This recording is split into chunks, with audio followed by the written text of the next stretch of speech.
IB Nation, welcome back to the Irish Breakdown Podcast. It's Tuesday, September 19th.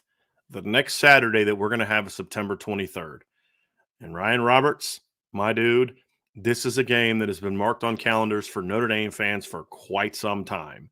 It is the Ohio State Buckeyes come to town against the Notre Dame Fighting Irish in a huge, huge matchup for this season, Ryan.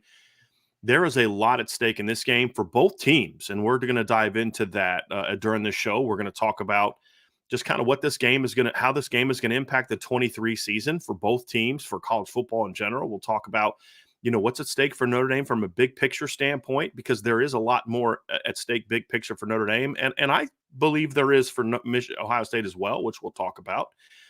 And then after that, we'll kind of talk about where this game stands compared to other big games from Notre Dame at Notre Dame Stadium. And then we'll dive into an overview of Ohio State. We'll talk about the Buckeyes and what we've seen from them in their first three games and some of the complaints about how bad they looked in their first two games, in which they didn't have a single game that was decided by less than 20 points. You know what I mean? Like, it's the typical early season overreactions that people get. I just find it funny that the same Ohio State fans that were ready to fire everyone 2 weeks ago are now saying, because of a game against Western Kentucky, they're just going to roll Notre Dame and everybody else.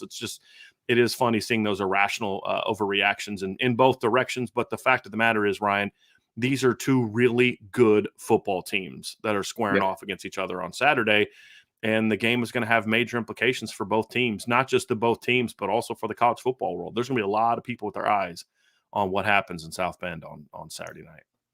Well, I think for Notre Dame, I think you got a little glimpse into how good they potentially could be in that North Carolina State game, obviously. Them playing a good football team in North Carolina State, going on the road and manhandling them for the most part after the weather delay. But I really think, Brian, I talked to a recruit yesterday that I kind of asked about just his excitement about the game. And he had said something like, this is kind of a time to see your true colors as a football team, this type of game, right? Because Notre Dame up to this point has played three inferior opponents and one good football team. Ohio State has played an inferior schedule up until this point. So this is the first major test for both sides, right? A team that is on your caliber, that is on your level, and that you need to play a really good football game in order to win. That's what's on stake here, right? I mean, you could have played a B- game and potentially still beaten an NC State, for instance. You can't play a B- game and expect to just beat Ohio State unless they just play an F game, right? That's just not how this is necessarily going to work. So I really think that this one is going to be one where we've learned a little bit about this team up until this point. I think there's been a lot of positive signs. There's been still some question marks that have arose after the first four games. But for me, this is the one where how good is Notre Dame? We'll know a lot more after this week. And the same thing for Ohio State on the other side, right? They played a little bit of a better opponent last week compared to the first couple. They played Western Kentucky, which is a fine group of five program. But playing against a team like Notre Dame, you're going to be able to see the strengths more. You're going to be able to see the blemishes, and you're going to be able to see what really matters on both sides. So I think that this one is one where it's kind of a measuring stick for both sides of the game to know just how good is Notre Dame, just how good Ohio State is, and it's going to be a great test for both teams, in my opinion. So when you look at it, Ryan, from a big picture standpoint, these are two teams that are playoff contenders heading into the season. When you go into a matchup like this, late September matchup, and it's two top 10 teams, those teams are in the playoff contention. There's no doubt about it. Both teams still have big matchups left on their schedules that will define their seasons. Obviously, Notre Dame has USC. Well, actually, they have Duke next week, who's a top 20 team right now. You've got USC on the docket, which is top 5 right now, ranked higher than Ohio State at the present moment. They have Clemson on the schedule. I anticipate Clemson being back inside the top 20 by the time that game comes around. So there's still – Louisville is undefeated right now. So there's a lot that's going to determine how these two teams do. And neither team, if they lose this game, is out of the playoff hunt. But they're both in very much a single elimination situation where it's not even just about winning anymore. It's about how you win, especially for Notre Dame, because they won't have a conference championship game. If Ohio State loses this game and they win the rest of their games, they're the conference champs because this is a non-conference game. For Notre Dame, they don't have that opportunity. So it comes down to not only do you got to win the rest of your games, but you're going to have to put some style points on the board against some of these teams as well. So, there's a lot at stake for both of these teams. a loss by either is not a program ender. I mean, a season ender, a playoff berth.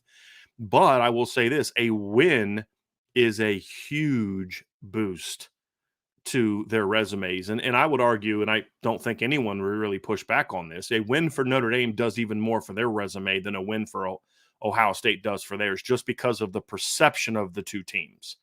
The perception of beating Notre Dame, it's like, well, you beat Notre Dame in a big game. Okay, you were literally the road favorite over it. You're going on the road against a top 10 team, and you're the favorite, right? I think that says a lot about the perception of Notre Dame, to be honest with you, in these moments. And then you look at for Ohio State, it's one of those things, Ryan, where, if they lose this game, the perception is they lost to an inferior opponent. But they go out there and beat Penn State and beat Michigan, win the Big Ten, they're going to be fine. So I think both teams are in a position where if they win out, they both have real strong playoff resumes. But I think a loss hurts Ohio State, I would say a little bit more perception-wise, which we'll get into, big picture and for this season. Here, it's going to be interesting, Ryan, too, as you get into what's the margin of the game. Is it a competitive game? Does one team blow the other team out? Which I could see happening. I could see this game not being competitive one way or the other, just because sometimes they go that way. Like, we've learned that in past years. The Oklahoma game in 2012. You think of the Clemson game last year. The Ohio State's last two matchups against Michigan have been that way. Their last matchup against Penn State ended up not being really close in the fourth quarter. Penn State tried to battle back. So sometimes games go like this. LSU, Florida State. But on paper, I mean, it's a despite what Ohio State people think and say, this is going to be a competitive game as far as what's going to be on the field. There's really good talent on both sides of the ball, on both teams. I think that the perception's trending in Notre Dame's favor a little bit too, because I mean, it was just a couple weeks ago that Notre Dame was, I think it originally opened at like 7.5 point underdogs right now. So now it's down to 3. It opened up this week. So I think the perception of Notre Dame is trending in the right direction, especially after the North Carolina State win. So I think that Notre Dame is starting to get a little bit more credit, but at the end of the day, you're going to come into this football game in prove it mode. And that prove it mode doesn't just count from national perspective too, Brian. Like, I think that there was going to be quite a few football players in Notre Dame that in the back of their mind, they're going to say, we think we could win, but we have to prove it to ourselves still, right? Like, you still have to show that you can win against Ohio State in a big stage and then come out on the other side, because I think for Notre Dame, it's a great opportunity, because Ohio State, in my opinion anyway, this doesn't mean that they're the best football team on the schedule necessarily, but I think they're the most talented football team that Notre Dame is going to play in the regular season. And I think if you go and show that you can beat a team like that, and you're able to flex your muscles a little bit, that you have an opportunity to prove to yourself and to the young guys on your football team and to everybody on your football team that we can compete with anyone, man. Like, don't be gun shy. Don't be afraid of competition. We can play against any team on our schedule and we have a chance to win. For Ohio State, it's about separation, right? Like, they've been the power of the Midwest, right? From a recruiting perspective, from a play perspective, for a very long time, even though Michigan's beat them the last couple of years. But they are still what people want to dethrone in the Midwest, right? Kind of that power principle. So from Ohio State, it's about, Notre Dame is in the second tier of Midwest powers, right? As far as them being below us, we need to keep them there, right? Like, no one's going to gain on us. We need to keep that separation. So I think Ohio State's going to try to separate, and Notre Dame's going to have that kind of, hopefully, that prove it moment of like, we could do this, man. Like, this doesn't have to be the way that it's been etched in stone for the last few years. It doesn't have to be that way. I think in a lot of ways for Notre Dame in this season, and we'll get to the big picture aspect next, because there's a lot to that, Ryan, which you started to touch on. When you look at what it would do for this Notre Dame team this year, there's the resume boost and all that, and the recruiting boost. This is a very confident Notre Dame football team. Yep. And they're going to go into this game thinking they're very good. This is one of those games to me that defines how good you are as a team to yourself. And it could very much have a springboard effect like we've seen from past Notre Dame teams when they've had wins like this. When you think of, there's the greatest example is when they beat Stanford in 2012. Now, I'm not saying that Stanford program was as good as Ohio State's program. It was close, but it wasn't quite that good. And it definitely wasn't as good that season. That was a very good Stanford team. That was a year after Andrew Luck, right? I mean, that Stanford team, it ended up going 12-2, ended up being a pretty good football team. Went undefeated the rest of the way, beat a ranked Oregon State team, beat number 2 Oregon on the road, beat Wisconsin in the Rose Bowl. But it wasn't the same as beating the 2011 team with Andrew Luck, right? I mean, that they weren't quite that. But from a mental roadblock standpoint, that was the team that you just could not beat.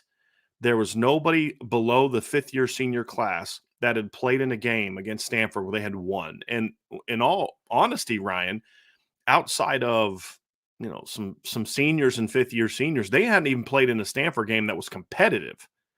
I mean, so the 2010 game was a blowout. The 2011 game was not a blowout, but not competitive. It was 28-14, and Stanford didn't even play well in that game, if you remember that. And when they beat that Stanford team in 2012, that team just had a different level to it.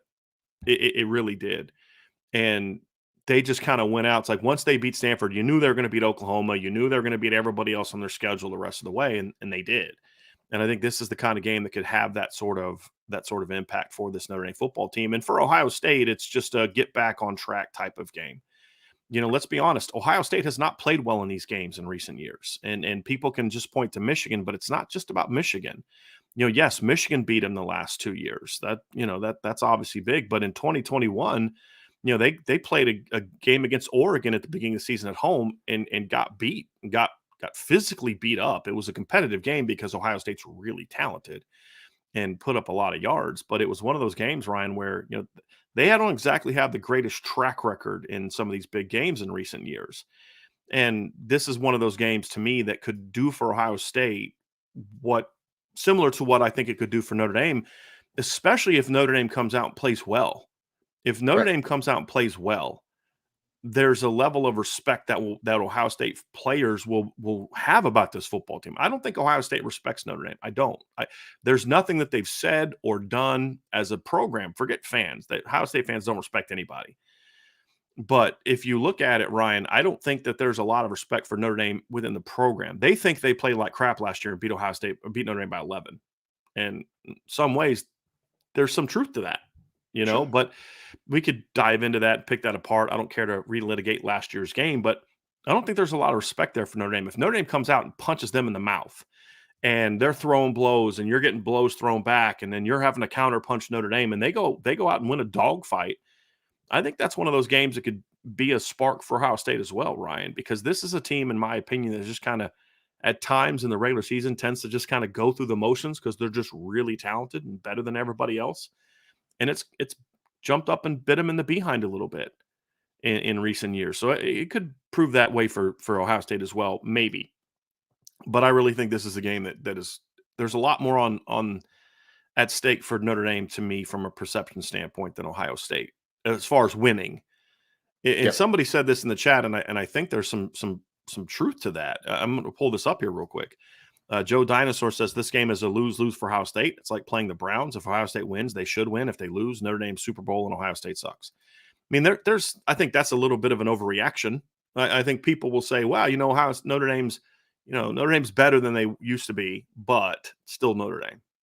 Sure. So beating Notre Dame is kind of like, yeah, it's what you're supposed to do. So I perception-wise, but I think the playoff committee has been very high on Notre Dame throughout. Whenever Notre Dame's good, the playoff committee tends to really like Notre Dame. We've seen that, Ryan. Even the 2021 team that you and I didn't think was a very good team, it was 11-1, but it wasn't a very good team. Had a lot of ugly wins that year. They were 5th in the playoff rankings that year. They're one more team losing on that championship weekend away from being in the playoff. Was that the Auburn, Alabama year, right? Yeah, Where if Auburn beats Alabama, it's like, oh, Notre Dame might get sneak in here somehow. It's crazy. Yeah. And you look at the 2017 season, Notre Dame had climbed up all the way to number 3, even with the loss to Georgia at the beginning of the season. 2015, they climbed in the top 4. So they were number 1 for a bit I believe in 2020. They at least got up to number 2. And even with the loss in the last game of the season in the ACC title game, they still got in the playoff.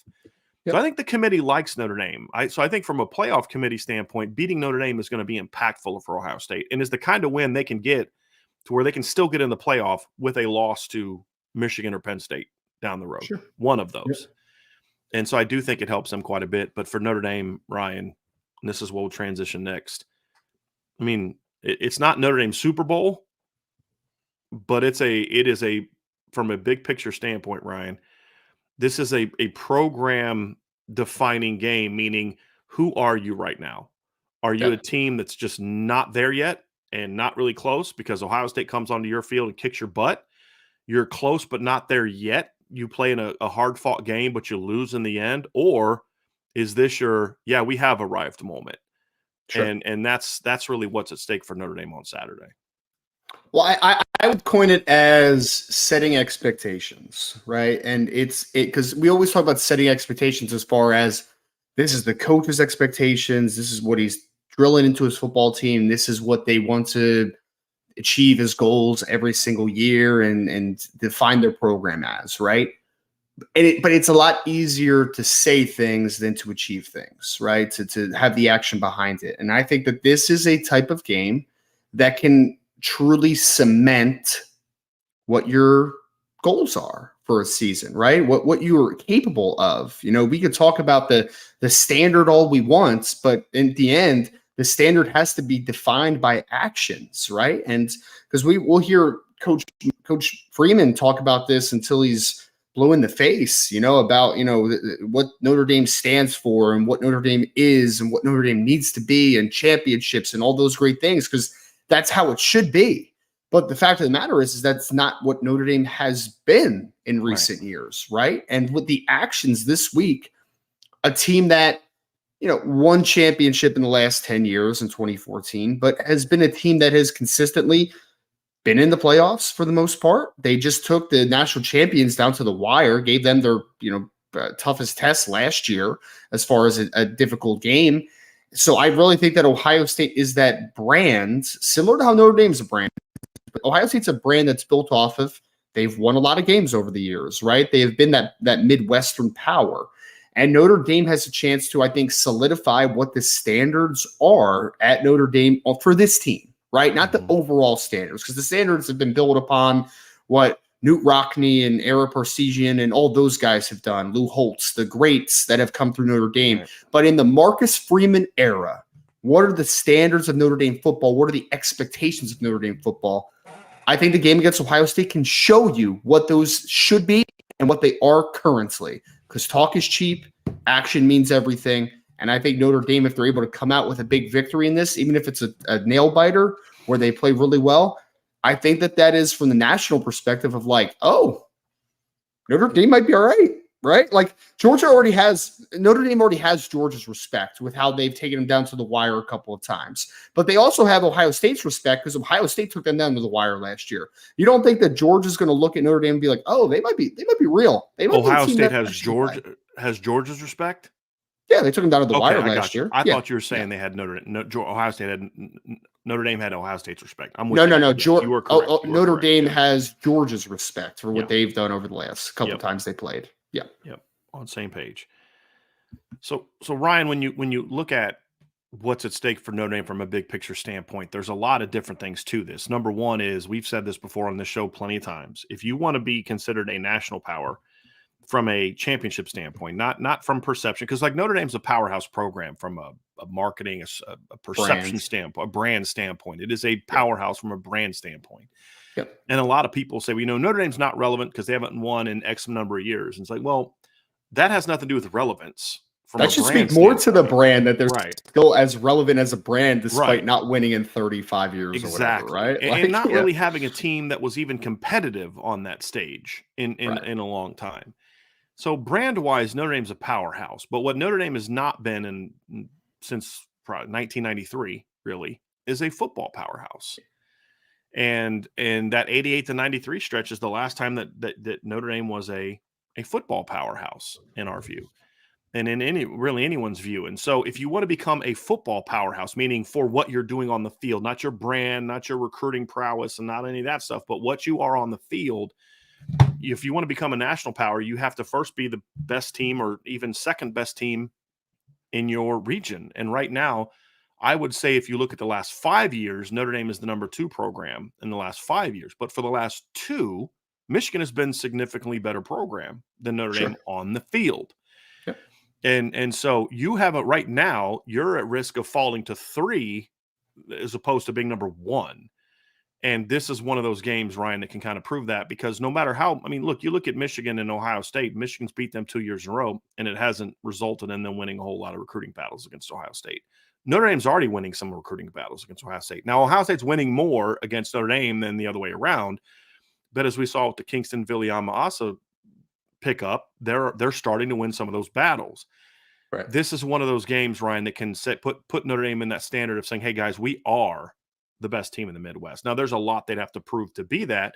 And then the next step becomes, well, look, it's still Ohio State. No, it's not. Ohio State hasn't won a title since 2014. Now, that's more recent, way more recently than Notre Dame or Michigan. However, when you look at it, you say, well, they've lost to Michigan 2 years in a row. They've lost to now Notre Dame this year, et cetera, et cetera. They're kind of at the very least on the same level as those teams. If Notre Dame wins, if Michigan beats Notre Dame, then they just kind of reassert themselves as we are still the powerhouse team in the Midwest. And then I've said this before, Ryan, I still think they beat Michigan this year. I've been saying it all summer, but I also said it last year too. So we'll see how that goes. But this is one of those things where you start to say, okay, we are that team in the Midwest. And then now you kind of start to now bring on USC, now bring on those type of programs, because you got to do this one first. And so I think from the very least, from a regional standpoint, this gives Notre Dame a chance to assert themselves as the power in the Midwest now. And hey, look, Ohio State needed a second half comeback to beat us last year, and our head coach's first game with a starting quarterback making his first career start with a new coaching staff, et cetera, et cetera, et cetera.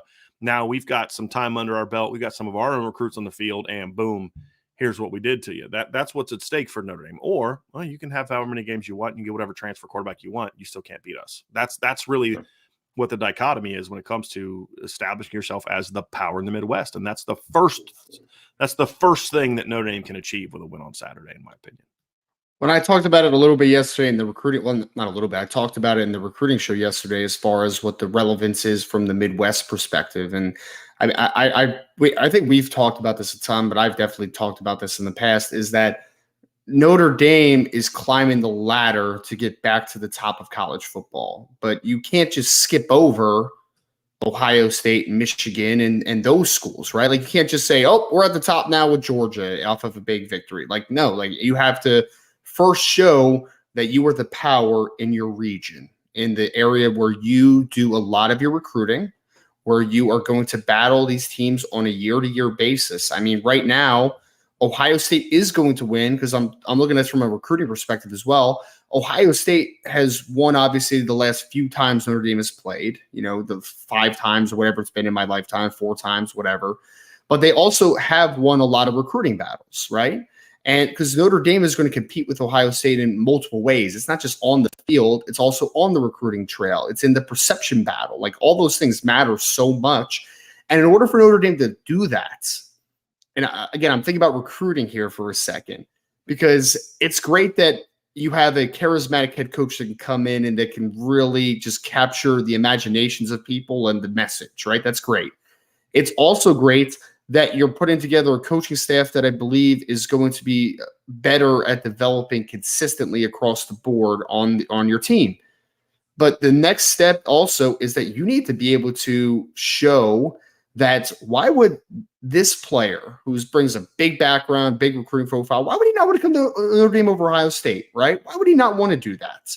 And those battles are what you are really striving for on the micro level. We'll talk about the macro when you get to now the national perspective, because that's even bigger. But before Notre Dame is able to climb the ladder to the highest point to where Notre Dame wants to go, you have to be able to beat the teams that are, quote unquote, in your backyard. You have to do it. Ohio State, right, Michigan, those schools, you have to be the premier before then you could say, now we're going to be the premier in all of college football, a national perspective. That's the first step for me. Tied into that, Ryan, there's other layers to this, because Ohio State is the Midwestern power, just like we laid out. But they're also considered one of the big 3 of college football right now. Now, we can argue whether this is accurate or not, but whenever you listen to national pundits talk about who the best programs are in college football, they have three that they'll talk about: Georgia, Bama, Ohio State. Now, if I'm Michigan, I'm pulling my hair out because I'm like, hold on a second. We're the back-to-back Big Ten champs, and we've curb stomped Ohio State each of the last 2 years. But what did you do when you got to the postseason? Nothing. Right.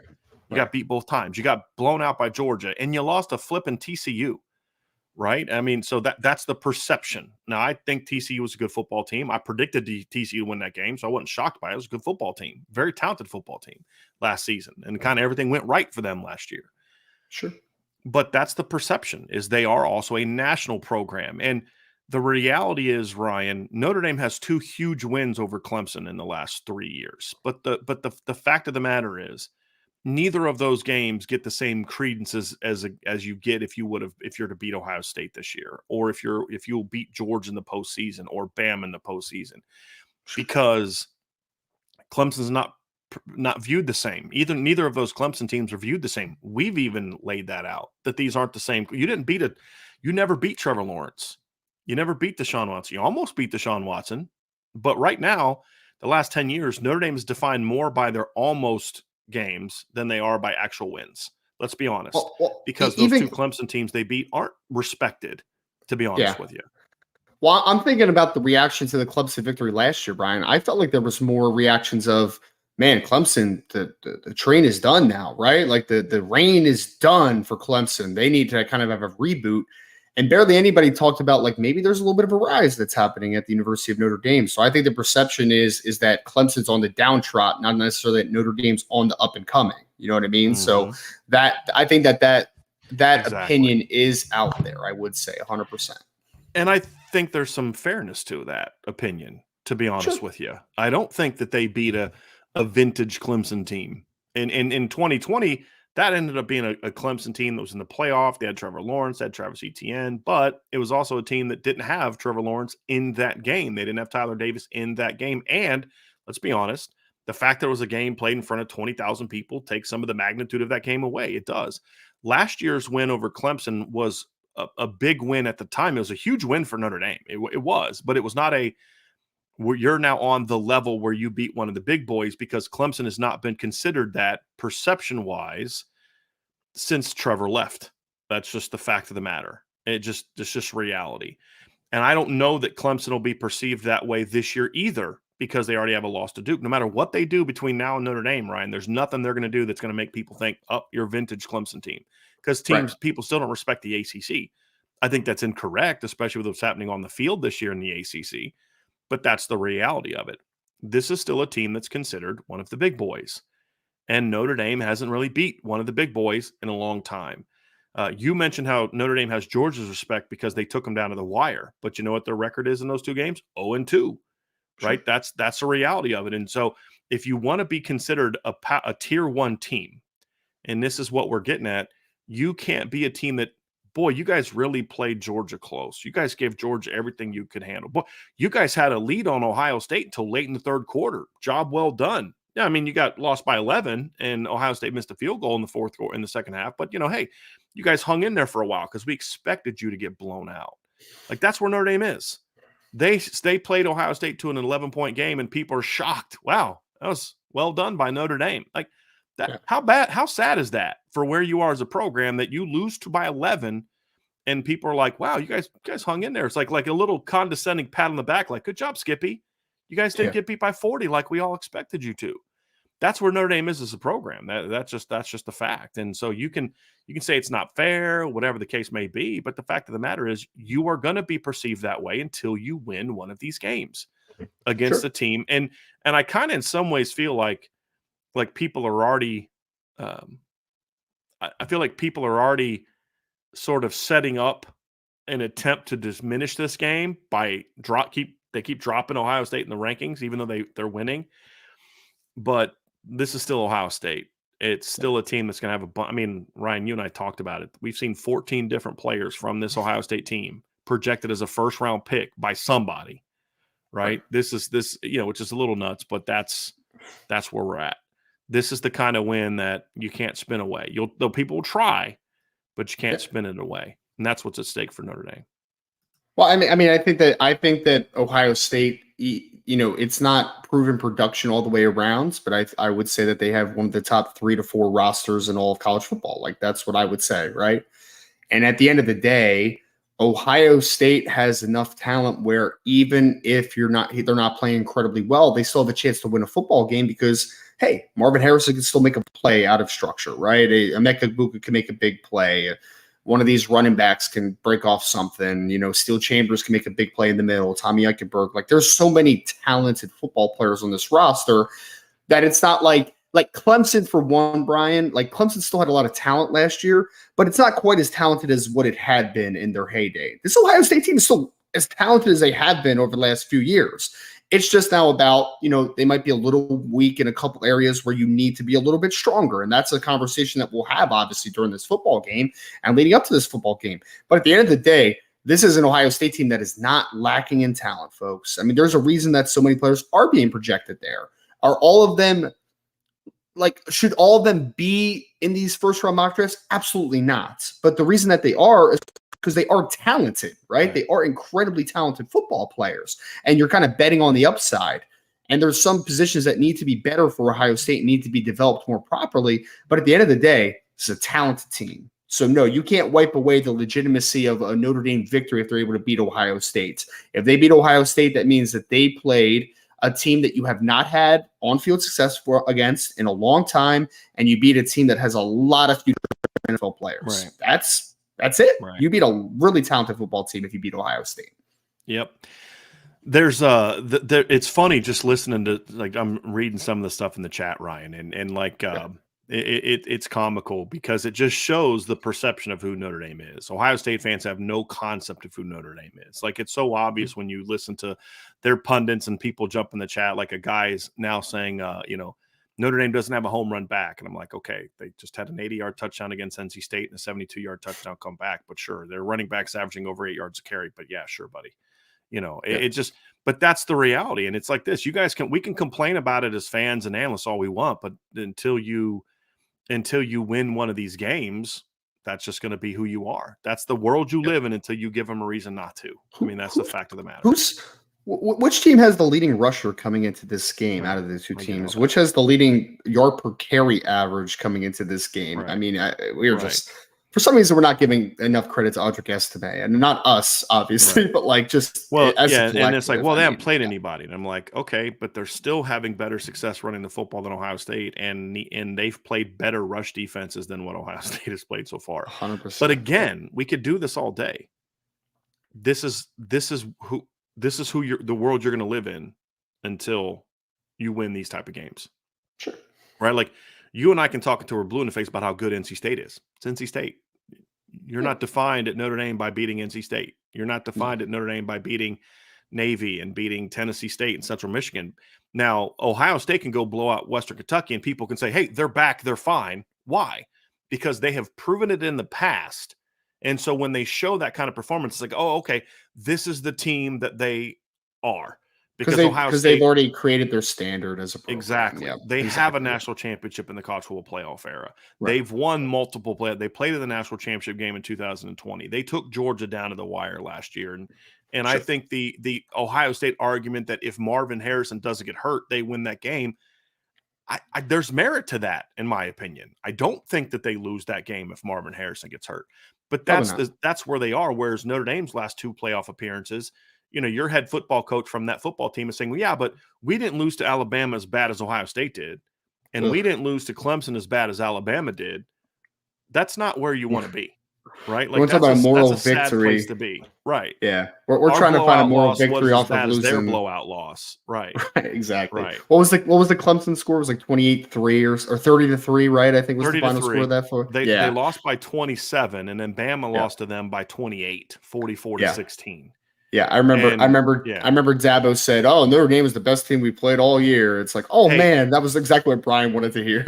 Brian Kelly. Yeah. What's funny is that actually is, I've heard that. I was told at the time after Clemson beat Notre Dame, I got calls that week from people that I know in the coaching business. They're like, Clemson is ecstatic.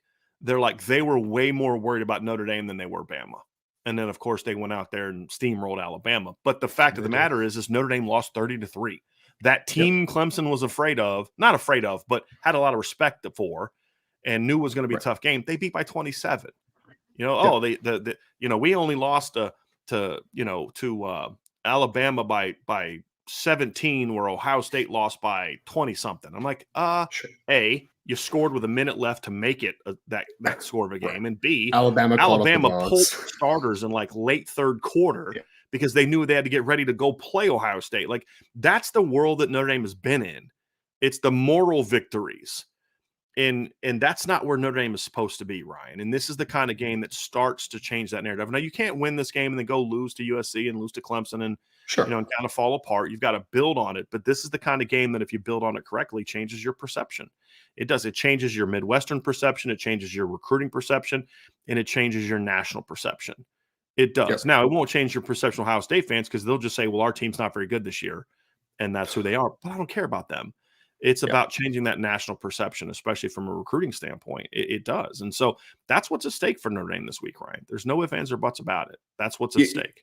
My favorite part about this program, Brian, right now under Marcus Freeman, is that even if they lose this football game and they don't quite achieve their expectations, I don't think I'm ever going to hear from Marcus Freeman we played really well, though. No, like the standard, right? Like, if you want to preach the standard, you have to live by the standard. So, this is a great opportunity for Notre Dame. I think Notre Dame has a great chance to win this football game as well, which we'll talk about obviously during this week. But yes, they have a chance to kind of flip the narrative on its head, and that's what you need to do if you're Notre Dame. This is the first big step in 2023 to show that narrative is switching, right? That you're changing that narrative. So that's what's on stake for Saturday, man, is that they have that opportunity in front of them. It's now about capitalizing on that and then being ready to play. So why did Clemson start getting respect back in like 15 and 16? Because they started winning some of those games. They beat Florida State when Florida State was considered still a power. They beat Notre Dame in 2015.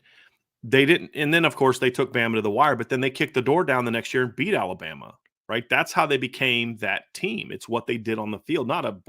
They beat Ohio State in the Orange Bowl. They beat LSU in the Chick-fil-A Bowl. Like, they did all those things. It was on-field success that earned them that. Why is Michigan getting the benefit of the doubt and they're the number 2 team in the country, despite the fact they've lost both? I mean, their record in the playoff is the same as Notre Dame's, 0-2. All right? I mean, it's like they haven't won that. What's the difference, though? They have 2 wins over Ohio State. So they're going to get that. They've beat Penn State the last 2 years.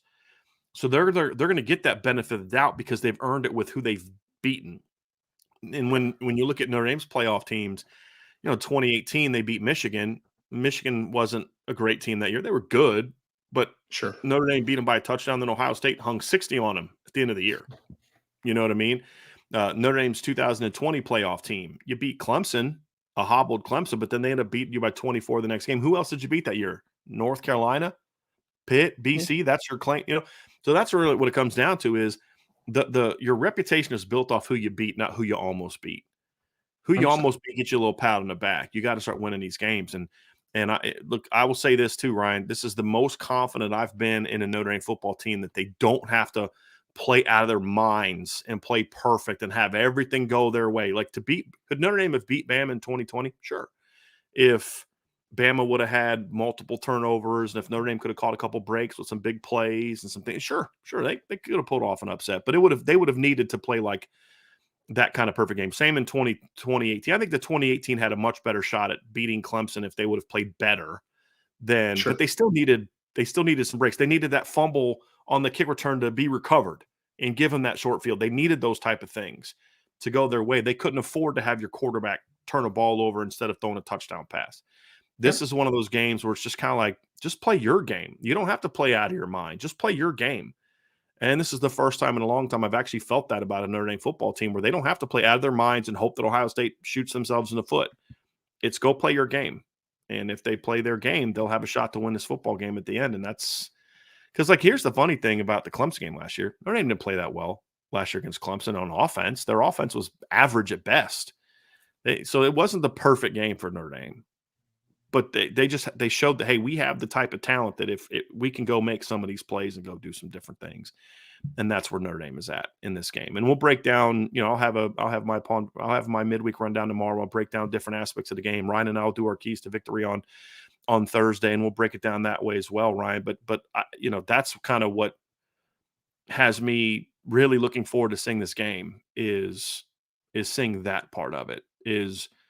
This is a team that, in my opinion, that has the pieces in place that if they play their game, this is a game that they can win on Saturday.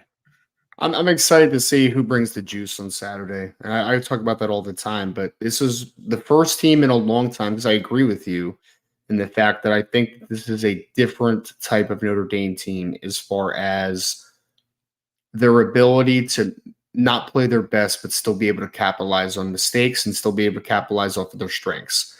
But the biggest thing that I'm looking forward to on Saturday is Ohio State is going to treat Notre Dame like their little brother in that football game, right? They're going to come out and there's just going to be Ryan Day does not have to pump up that team this week to make them think that they could beat Notre Dame. They think they can beat Notre Dame because they have beaten Notre Dame, right? Like that's the standard that they've already created in their program. In order for Notre Dame to flip that narrative, they have to be able to come out, and whether that is Audric Estime or Benjamin Morrison or Cam Hart or Xavier Watts or hopefully a bunch of them combined, they have to come out and they have to show a little bit of swagger, man. Like, I don't care what the past has been. Like, this is changing right now, man. Because in order for something to change permanently, there has to be a starting point. There has to be. And for a senior like Cam Hart or one of the older players on the roster, you have a chance to leave Notre Dame in a better place than where you found it, right? Like, that's the standard that you are creating at the University of Notre Dame. For a younger guy, you have a chance to flip the narrative for the next X amount of years that you're going to be a part of the program. A Jaden Greathouse maybe makes a big play in this football game. Maybe Audric Estime makes a big play, Price or Love or whoever it might be. They have a chance to set that precedent that, like, hey, guys, we're here, bud. Like, we're here. We don't care about what team X, Y, and Z did. The 2023 version is here to do some stuff, right? So I'm excited for them coming out of that tunnel. Let's see the energy. Kickoff, sideline going crazy, jumping, getting ready, celebrating big plays. I want to see all that on Saturday, because Notre Dame, in order for them to defeat a team that feels like they are superior, you have to play with a little bit of edge and a little bit of swag to you. And that's what I think is the biggest difference between Team 2023 to Team 2022 and even before that, is I think that this team plays with a little bit of different swagger to them, man. They carry themselves a little bit different. And I hope that that's just a consistent thing, a part of Coach Marcus Freeman's standard and his program. But Notre Dame has to show up on Saturday knowing that they're the best team, but also carrying themselves like they're the best team. It's got to be outward, man. Like, you don't have to, late hit people and celebrate and taunt and do all that type of stuff, right? But you have to have a little bit of like, oh, they're playing with a little bit of edge today, man. You could just see it. That subtle confidence. I need to see that on Saturday, man. That's what I'm excited for. I want to see a team with a chip on their shoulder, to be honest with you. Yeah. I mean, I want them to feel disrespected. I want them to be like, people don't look at us that way, because honestly, people shouldn't. You haven't earned that yet. You haven't earned that right yet. And you have to go out there and earn that right. But that's where when you look at last week's comments and the things that Marcus Freeman has said last week, Ryan, I think he said you're hitting on the key point here is, what was Marcus Freeman's big talking point out of the game last week and out of the NC State game? Notre Dame can't beat Notre Dame. Yeah. That message is, guys, you can beat anybody if you play your game, and instilling that in them, but you can't let other people or, kind of get into a game by you not playing your game. And it just feeds into the standard aspect of what he talks about. And this is the kind of game that can define that, because if it works in this game, then it's going to be something that you can build around for the rest of the season. Like, hey, guys, see, this is what I'm telling you. When you stick to what we talk about, when you stick to what we say, when you believe in yourselves, you believe in the man next to you, and you got in hand in your business, this is what you're capable of. What is building a program, Brian? It's building a recipe for success that's sustainable. I mean, that's what it is, right? And that goes from recruiting to team building to everyday development and then on game days. That's what Coach Freeman and his staff are trying to build. They're trying to build the blueprint, the recipe for them to be the best version of themselves and to be a championship contending team. And that starts the day-to-day, as we always talk about, but that also starts in defeating a team that you are the underdog, right? Like you're at your home stadium. You want to talk about more like bulletin board material? Guys, it's disrespectful because of how much swagger you have, but also how much confidence you have in yourselves that you are playing a game at home on Saturday and people don't think you're going to win. That's Vegas doesn't think you're going to win. The national perspective thinks that Notre Dame is going to lose against Ohio State. And if you're a competitor, like I know Jaden Greathouse is, like I know Benjamin Morrison is, like I know Sam Hartman is, you take that personal. You do. Because that means that they think that they're better than you. Does that sting you? Like, does that sting? Yeah. Does that make you upset? Does that piss you off? Like, it should. And if it doesn't, then Notre Dame needs to continue to bring guys in that are going to elicit that change because they feel that disrespect. But I think that this Notre Dame team, 2023 version, I think they have that inside of them. I truly do. I think that they have a little bit of that chip that says that those guys think that they're better than you. How do you change that narrative? You beat them. You punch them in the mouth. Right. You come out and you play hard and you play fast. You play free and you come out with a W. That's what's on the line. So Ryan, that's obviously what's on the line for Notre Dame. And we're going to talk a lot more about that this week on the message board, on the website, in our shows. We're going to have a lot more to say about that this week. Yeah. But I want to talk about the Ohio State Buckeyes and dive into who Notre Dame's next opponent is. We're going to look at their 2023 team. The Buckeyes are 3-0, Ryan. Started off a little sloppy this year, did the Buckeyes. Had a 23-3 win over Indiana. It was a 20-point road win over a Big Ten foe. So it's nothing to be embarrassed by or sneeze at, but Indiana's not very good. We've talked about that. That's not a very good Indiana football team. Indiana this past weekend lost to Louisville 21-14 as well. And went out the next week and beat Youngstown State 35-7. That's a quality FCS team. They had some good moments in the game and some not so great moments in the game. A lot of negativity. They dropped from third in the preseason polls to sixth because of their ugly wins in the first two games, which I felt that was applied unevenly. Like, why is Ohio State dropping and Michigan's not? I mean, did you not watch Michigan against East Carolina? They actually kind of called the dogs off. But the next 2 weeks against UNLV, against Bowling Green, they haven't looked like world beaters either. So it is what it is. That's kind of what makes me think it's sort of narrative fitting. Let's drop Ohio State just in case they lose to Notre Dame, and then we can say that, well, Ohio State wasn't as good this year. This is a good Ohio State football team, though. And if they handle business this weekend, they're going to go back up in the rankings. There's no doubt about it. Earning a top 10 road win. Got back on track last week on offense against Western Kentucky. Had a buddy of mine say, well, they haven't beat anybody yet. So, well, what do you mean? He goes, yeah, they beat some, Western Kentucky's not that good. I was like, bro, they won 9 games last year. Yeah, they're not bad. They got a quarterback that threw for 4,700 yards last year. At their level, it's a good football team. That's a Marshall-esque caliber football team. Right. Yep. If you want to get real with it, as far as where Notre Dame is, Ryan, that's that kind of level. That's the kind of level that they play at. And so to me, for Notre Dame, this is your chance to go out there or for Ohio State, it's a chance to go out there and get a win that gets people's respect back. And that's what Notre Dame is going to look to do this weekend.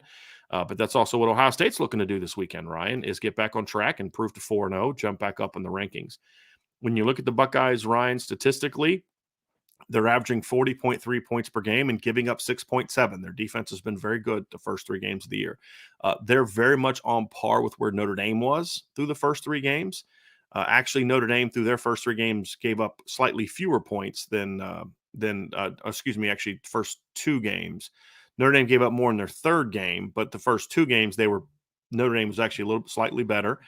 Notre Dame gave up 30 points through their first 3 games. Ohio State's only given up 20. Sure. Notre Dame, obviously, offense is ahead of schedule, but Ohio State's coming off of a very explosive performance this past weekend against Western Kentucky. Now, offensively, when you look at their national rankings, Ryan, they're 20th right now in scoring offense this year at 40 points a game. They are in total, when you look at their total offensive numbers, I just typed in the wrong thing. They're 24th nationally in yards per game at 474.7. And they are currently ranked this year 12th in yards per play this season, Ryan. So they've been kind of similar to Notre Dame. They've been a very big play-oriented offense, some 70-yard touchdown passes and things like that. So there's been some similarities. Only went for 5.7 a play against Indiana, but they were at 8 against Youngstown State and then 9.4 this past week against Western Kentucky. What's been interesting, Ryan, is they obviously we anticipate them being a very good passing team. Ohio State's always puts up a lot of numbers passing the football. They're currently 17th, averaging 318 yards per game. The Buckeyes currently rank 18th in yards per pass attempt, Ryan. They have 7 touchdowns and 2 picks in their 3 games. And they currently rank 24th nationally in quarterback rating.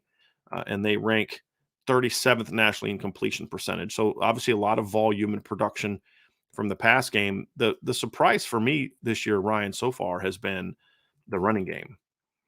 And they have not been a great rushing team this season. They currently rank 70th in the country right now, 156.7 yards per game.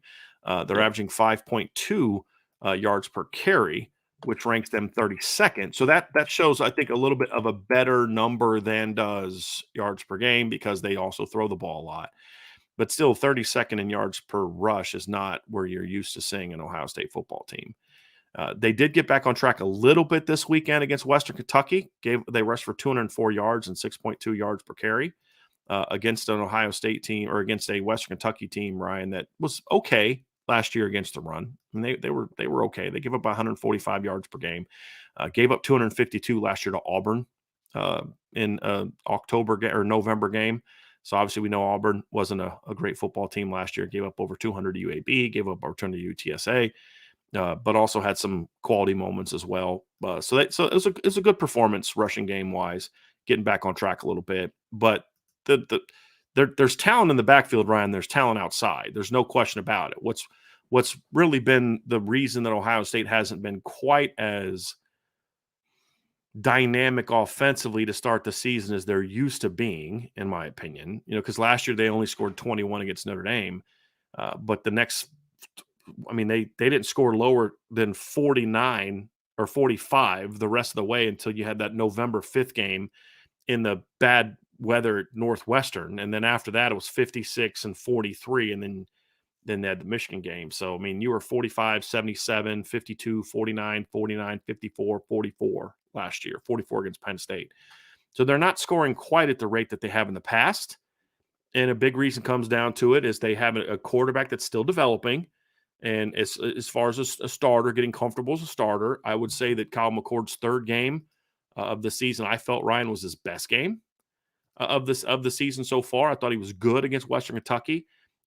Very accurate, precise, getting the ball down the field. Didn't have as many plays that you could say, it might have been a turnover against a better opponent. And of course, their offensive line has been a bit of an issue for them as well, and been a problem for them as far as running the football a little bit this year. And honestly, when you break them down, Ryan, they are a team that I feel when you watch them play, they don't give up a lot of sacks, but they haven't got a lot of movement this year either. And I think that's been a bit of an issue for Ohio State. Is not a lot of negatives. They rank top 20 in sacks allowed, top 20 in tackles for loss allowed, but they're just not getting the push that they normally get. And that's been a big reason for it. Is they've got a new look offensive line, transferring at left tackle, new starter at right tackle, new starter at center. Matthew Jones has been back and forth between right guard, left guard in his career. So he's experienced there. Donovan Jackson's, I think, one of the better guards in college football, in my opinion. So those are really the 2 reasons that you look at and say, hey, man, this is where they've got to get better if they're going to get back on track as an offense. His quarterback needs to continue to develop, which I think he will.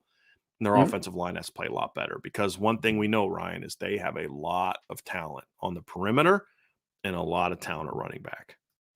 Well, I think that usually the early portion of the season, it's about kind of finding your identity. But actually, I think Ohio State already has their identity. It's just about making things fit into their identity, which gets a little bit funky at times. Like, I think we know who Ryan Day wants to be as an offensive play caller, right? Like, I think we know what he ideally wants to be.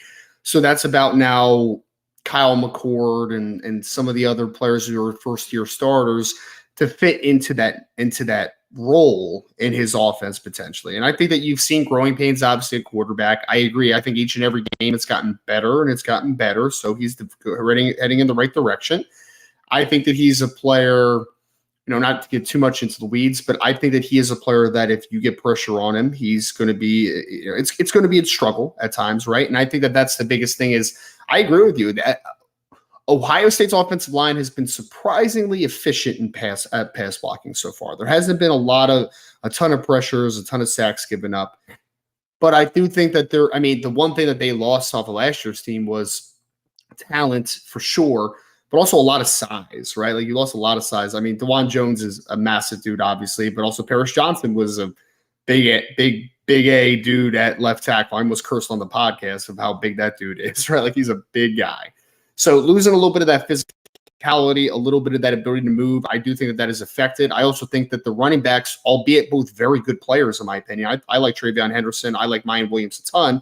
They've also been banged up throughout the last couple of years of their career as well. So I think that disjointness of as far as health, and I know Mayan Williams has gotten off to a slower start. I think he's only averaging like 3 points Diamante Trainum's their number 2 back right now. He's a physical dude, man. I see why they tried him at linebacker at first because that is a physically imposing dude. Like I get why Trainum was playing there, but you still have a couple of your top backs that have obviously dealt with some injuries, a little bit just kind of durability stuff for the last couple of years. And then, breaking in Carson Hinsman as your new center. I mean, I think he's going to end up being a good football player, but you already had a good football player in Luke Whippler at center, right? You had that guy that had played a ton the year before. Now you have, Josh Simmons and Josh Fryer taking over for the bookends.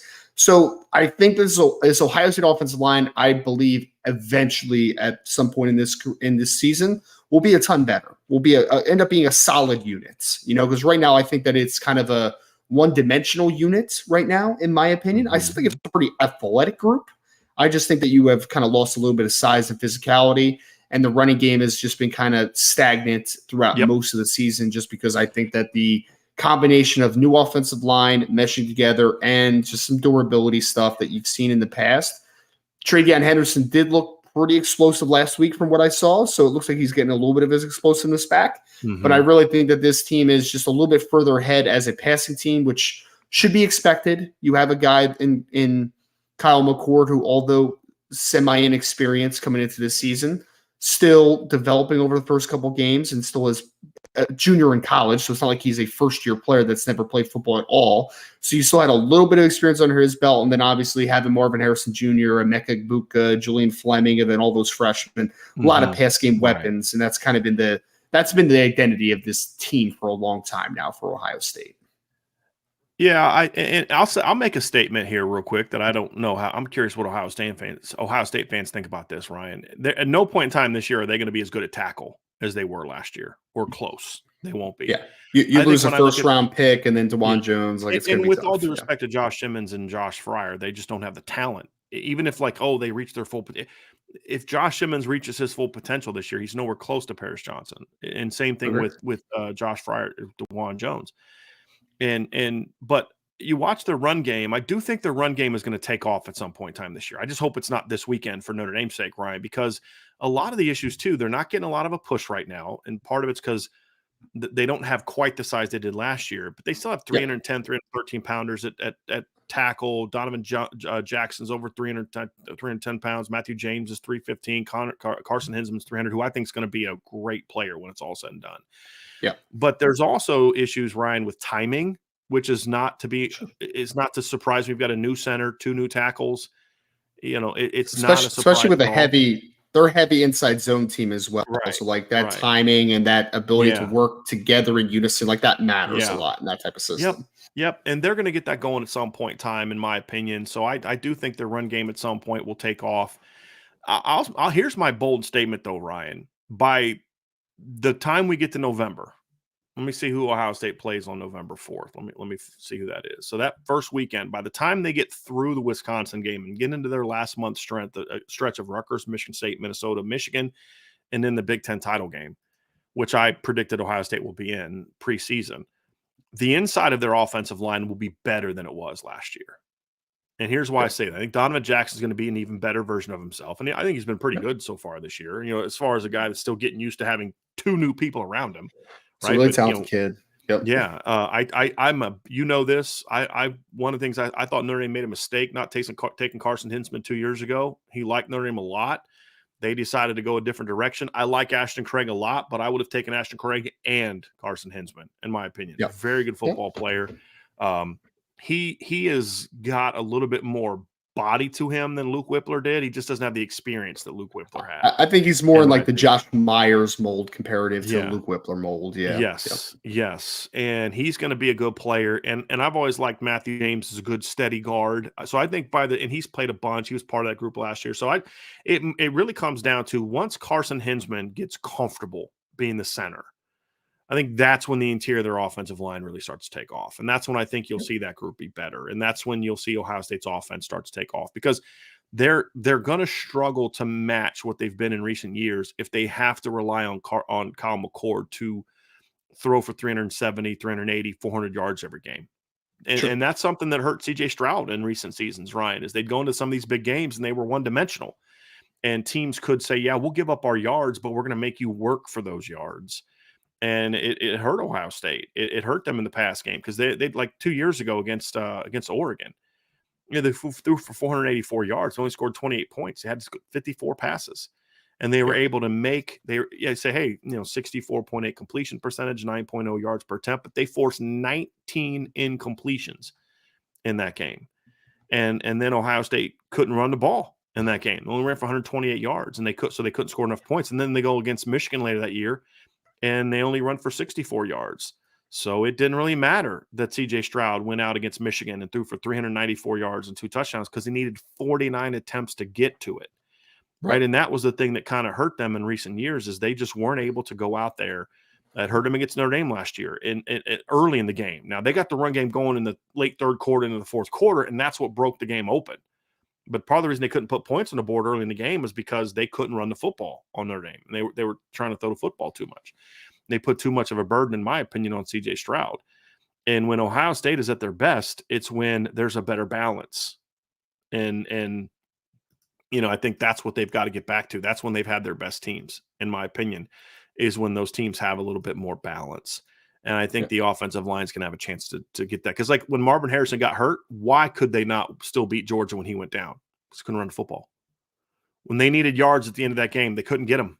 Right? They couldn't get them. And that's not who Ohio State was when Urban Meyer built them from. You had the Jim Tressel era where they were good in the Jim Tressel era, but they weren't the same team they were at the beginning of the Jim Tressel era, where they could go beat a Miami. And then, of course, they go down and you have the Luke Fickell year in between all that trauma and all that kind of stuff. And what Urban Meyer did was established a physical, punishing football team. They went into the college football playoff in 2014 against Alabama and just physically kicked their butt. Yep. And, Bama had a chance to pull away early, couldn't take advantage, and then Ohio State's ground game and defensive line just took that game over. And that's what made Ohio State. And they're not that team right now. And but I do think they're trying to get back to being that team. And I think the interior of the offensive line is going to be the key to that. And if they're going to be as good as I think they can be by the season's end, that's what's going to make them dangerous when they play Michigan and get into the Big Ten title. If they can also then get into the Big Ten title game. I do think that that's the recipe for success, because, if you ask me who are the best players on Ohio State's offense right now, Donovan Jackson would be in the conversation, but the top guys on that offense right now, at least from a talent perspective, are Marvin Harrison Jr., Emeka Egbuka, Travion Henderson, and then you move down to like the Cade Stovers and the Mayan Williams of the world, right? So like they have a lot of skill position talent, but I really think that what was missing off of last year's team was Travion Henderson being banged up. He wasn't the same guy that he was the year before. And I think that if he is the same guy, I think Ohio State is a really difficult team to stop. Because the one thing, Brian, is like, if CJ Stroud, I feel like Ohio State, if they had to get into a situation where CJ Stroud had to be a guy, right, he can make a lot of plays because he was the number 2 overall pick, right? He's a very talented player. I'm not as certain that Kyle McCord can just put someone on his back and be that guy on a week-to-week basis. Could he do it every once in a while? Sure. But he is going to be at his best, in my opinion, when there is a semblance of balance, because he is a guy that I think is going to work well off of RPO play action and getting guys in space and not just being a guy that is just dropping back every single play. So I think that this team needs balance. I think that they will try to get to that balance level, but balance will only be achieved if certain players are able to, one, stay healthy, and two, step up to the plate, to your point, right? So I think that is a very important element to this team reaching its potential. They certainly have the pieces, they certainly have the tools to be able to be that team, but it's about the maturation of some players. Like Kyle McCord played a lot better against Western Kentucky, but this is the biggest challenge that he's going to have so far this year, right? Like this is a completely different animal than the 3 games you start this year and then Akron that you started a couple years ago. This is a completely different animal. Can Travion Henderson stay healthy? Can Mayan Williams stay healthy? Can this offensive line gel? There are some question marks about this Ohio State offense. They're still going to score a lot of points this year because they're talented. They're really talented, and they have a guy that is a really good offensive mind calling plays. So they're still going to score points, but are they going to score efficiently in the games that matter most? That's my question for this team right now. And I think they will by the time we get to November. Notre Dame needs to make sure that doesn't happen in September. That's going to be the key in this game. When you look at the Buckeye offense, Ryan, they're mixing up personnel well this year. They're doing a lot of 2 tight end stuff this season. Actually, there's 3 different tight ends that have gotten, I believe, over 20 snaps, about 20, 30 snaps this season. So they're not afraid to go 12 personnel. They're doing some different things in the run game in that regard. But they're still a very similar team schematically and structurally to what they've been in the past. Still rely a lot on the quick passing game, working the levels concepts. They've taken some shots. They're letting Kyle McCord throw the ball down the field. They are. And that's something that I think has been needed a little bit in this offense, is just a little bit more willingness to really attack down the field and playing to the strength of your team. See, even I think it was the Indiana game, they took an early shot down the field to Julian Fleming. And it wasn't even Marvin Harrison or Emeka Egbuka. And then obviously Marvin Harrison's had a couple 70-yard touchdowns the last couple weeks as well. But there's definitely been a willingness to attack down the field with Kyle McCord at quarterback. So I don't know if that's a philosophical change or if that's just something they've seen from Kyle McCord. He throws a really nice deep ball. Maybe there's some confidence there. I'm not quite sure why, but it just seems to me like they are more willing to do that. I'd have to do a little bit more of a statistical study, but that's been kind of one of the knocks I've had on Ohio State in recent years, Ryan. It's just at times a little bit of an unwillingness to be really aggressive throwing the ball down the field with guys that you should. And I kind of understood it when you had Chris Olave and Garrett Wilson and those guys, because they were great route runners, and just could get open on those intermediate zones. But when you've got like a Mecca and you've got Marvin Harrison, I feel like that's an offensive recipe for, hey, be more willing to take more shots. You're a lot bigger at wide receiver than you've been in the last few years. I mean, to your point, Chris Olave was 6 foot, 180 something pounds. Garrett Wilson was 5'11", 180 pounds. Like, neither of those guys are big dudes. I mean, even before that, a little bit before that, they had guys like Paris Campbell and Curtis Samuel, and like those guys were not big dudes either. They were more after catch players, right? Like you're gonna create explosive plays in different fashion. This team, you have Marvin Harrison Jr. that's 6'3", 6'4". You have Emeka Egbuka, who's a slot guy, but he's still 6'1", 205 pounds. You have Julian Fleming, who can play outside the numbers. You have Carnell Tate, who's 6'2". You have a lot more size, and now they're also getting Cade Stover involved in the passing game, which they haven't gotten tight ends involved a ton over the last few years. I know Cade had a pretty good year last year, but they are getting him involved in a much higher volume and more explosive play-wise over the first few games as well. So I think that this is a bigger wide receiver group, and I think people have a misconception with how teams take the top of a defense sometimes. They just think it's pure speed, right? But I'm like, no, I want length working down the field outside the numbers too, right? Like I want some size. And Ohio State has a lot of size on the outside. They have a lot of size in the middle of the field. Again, Emeka Egbuka is your smallest starting receiver at 6'1", 205 pounds. I think him and Julian Fleming are around the same. So it's like, they were a much bigger wide receiver group than maybe we've seen at Ohio State over the last couple of years. Yeah. So, Ryan, when you look at their offensive personnel, we've talked a lot about the talent at the running back position. We've talked about the talent at the receiver position. I think Cade Stover's an underrated player on that football team. You and I have talked a lot about him this summer.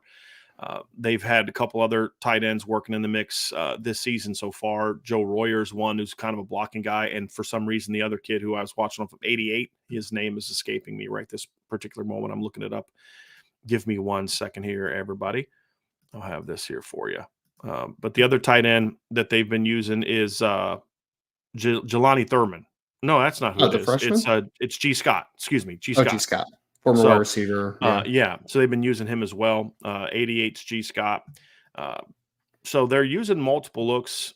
They're using that personnel well. I think they're doing that in part to try to get the run game going as well, because you do have receivers on the outside that can just win one-on-one. I mean, Marvin Harrison's one of those guys where it's like, dude, I don't care if he's covered. Throw it to him. It's okay. Give him that shot to make that play. But I think one of the things I like about this team, Ryan, and why I've been high on Ohio State coming into the year when maybe some people may be a little bit more down on them, is because I love the balance of their offensive talent. It's not just a couple really good receivers. You're so loaded a receiver that you can't get Noah Rodgers and Brandon Inniss on the field right now. I mean, Carnell Tate's the only freshman in that group that's playing right now. You had to move G. Scott to tight end, right? And you've got Julian Fleming, who's doing a lot of good things. Xavier Johnson, the former walk-on who beat Notre Dame for a touchdown last year, is getting a lot of playing time this year. So, but your backs are a little bit more healthy. I haven't seen Dallin Hayden. I don't know if he's redshirting or if he's banged up. I haven't looked into that yet, but we haven't seen him. He's a talented guy as well. But you've got, so far, Travion Henderson looks healthy, and you've got Chip Trayanum that looks, they're very high on him. I've been hearing a lot about him since the spring. And so there's just a lot of different weapons to work with. And I think that's something that you look at too. You're going to have your hands full as a defense, because that's kind of like what we praise Notre Dame for, right? That we've said about Notre Dame. It's like it's really hard to keep Notre Dame in kind of in check, because you can shut this guy down, but then you still have to contend with that guy. And Ohio State has that too, but they're even more dynamic, obviously, at the wide receiver position this season. With Marvin Harrison and Emeka Egbuka, they're more dynamic, I would say, than anybody at receiver in college football, outside of, the only team that, to me, that can even be in the conversation with Ohio State right now as far as a 1-2 punch is Washington right now. That's it. Maybe Texas, if A.D. Mitchell can continue to take off, but right now, with all due respect to Xavier Worthy, he's not Marvin Harrison. He's not that guy. So there's a lot of talent around this offense that makes it. That's the challenge, right? Is you can stop Emeka and you can stop Marvin Harrison, but in order to do so, you've basically got to turn Cade Stover loose or Julian Fleming, or the run game, and they're doing a lot to get the backs out of the backfield. I saw, one game, Ryan, and all their opponents kind of look the same. They're like red. That's why I was glad Western Kentucky wore like black in that game, because like finally an opponent's not red. So it's a little easier to remember in my head who it was against. They came out one game, they were like 3 swing screens, like first couple drives of the game, just trying to get the backs the ball and get the backs more involved in the offense. So I would imagine they're going to do that against Notre Dame, especially after what we saw last week, where Notre Dame was turned a couple guys loose on that type of concept with Central Michigan. That's exactly what I would do, is try to get to the edge of this Notre Dame defense. And they've done a pretty decent job. That's where they've had their success running the football. More so to me is when they can get off tackle and bounce those runs outside. They've had some nice stretch runs where they can kind of get some width and then have vertical insertion. They haven't been able to really just go right at teams so far this year. It's been a lot more of the movement stuff, and that's where Notre Dame has to be able to have success in this game. I really like the balance that Ohio State has with the skill position players, because I think the biggest thing is that they're not all similar, which is great, right? Like the running backs, for instance, like Travion Henderson, I think, is listed at like 5'10", 210, 215 pounds somewhere, but like he's a bolt of lightning when he's healthy, right? Like he's that explosive play guy. Mayan Williams, I had a preseason measurement on him from the NFL. He was like 5'8" and 7/8 and 233 pounds. Like he's just a tank, right? Like he's a physically dense dude. And Chip Trayanum's kind of the same type of dude. I mean, he's 230 pounds and super physical. But then a wide receiver, you have the 6'4" Marvin Harrison, who can play outside the numbers. He can play inside the numbers if he wanted to as well, but he's going to do most of his work outside because of his ability as a route runner, his length, his speed. He has kind of that really good overall profile. But then you have a guy like Emeka Egbuka, who's going to make most of his living inside, but can also play outside if you need him to. But he's more of that route runner, after catch guy.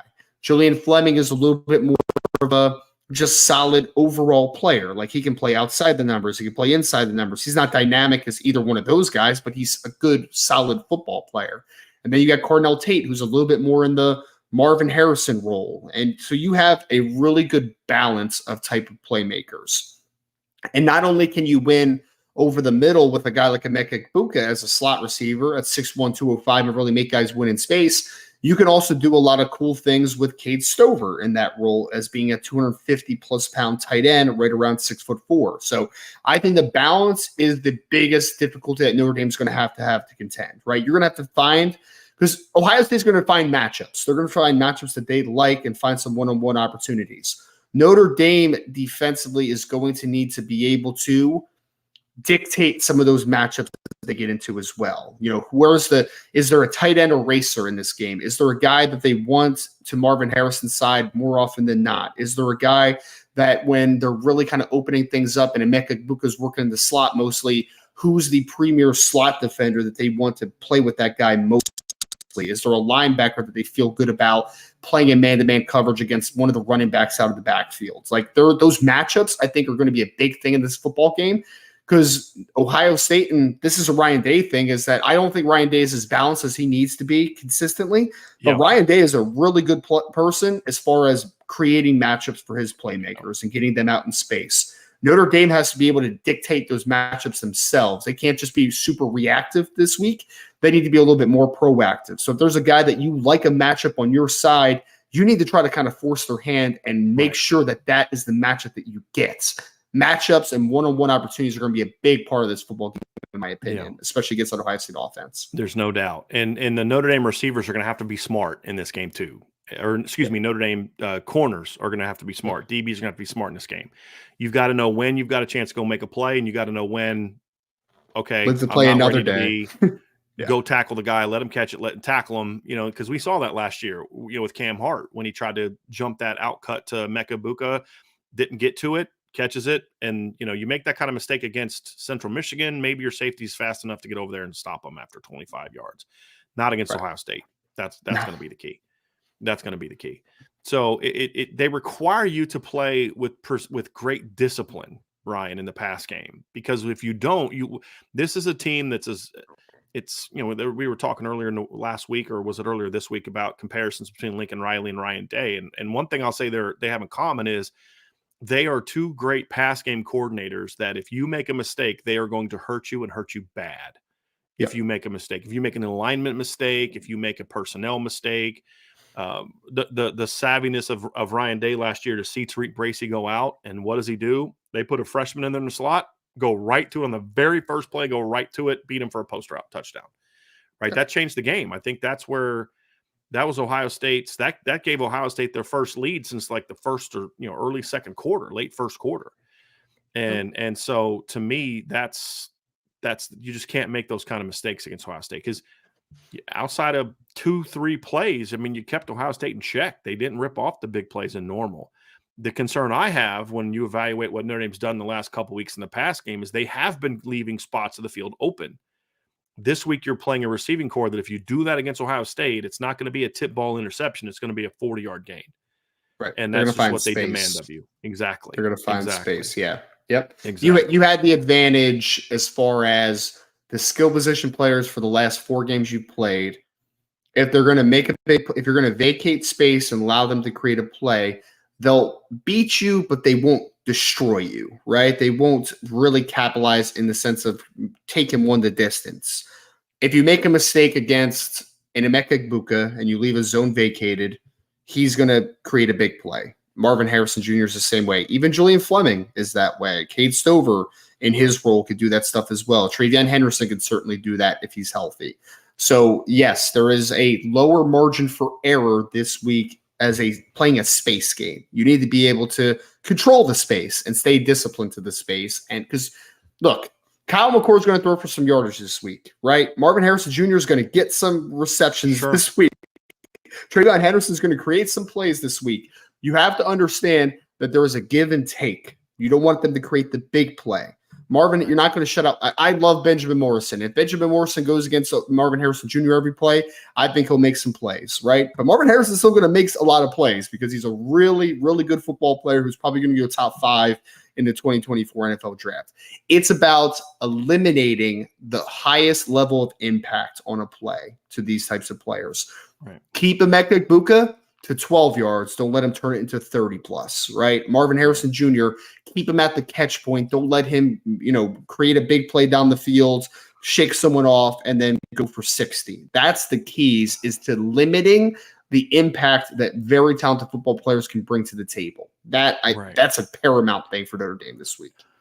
It's very similar to what we saw last year, Ryan. Like, look, Marvin Harrison last year against Notre Dame had 5 catches, 56 yards. Benjamin Morrison broke up a pass against him, but it was on 11 targets. It's got to be that. We've talked about this summer. Like, I don't care if Marvin Harrison has 7 catches for 120 yards, but it has to be on like 15 targets, 13 targets. It has to be on a lot of where you've created more negatives. And you look at the Georgia game, that is one thing Georgia did well is, yes, he had 5 catches for 106 yards, but it was on 10 targets. It was a 50% success rate. That's going to allow you to create enough stops for your offense to then go down and counter and get scores. And that's what they did. Maryland did a decent job of that last year. We had 5 catches for 68 yards. It's a good game, but it was on 11 targets. And what you can't do is like what he did to Penn State last year.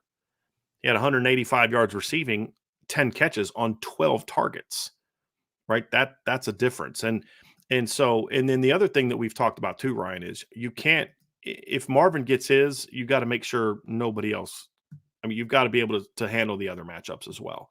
And that's what honestly makes this team difficult, is because you do have other guys that can beat you.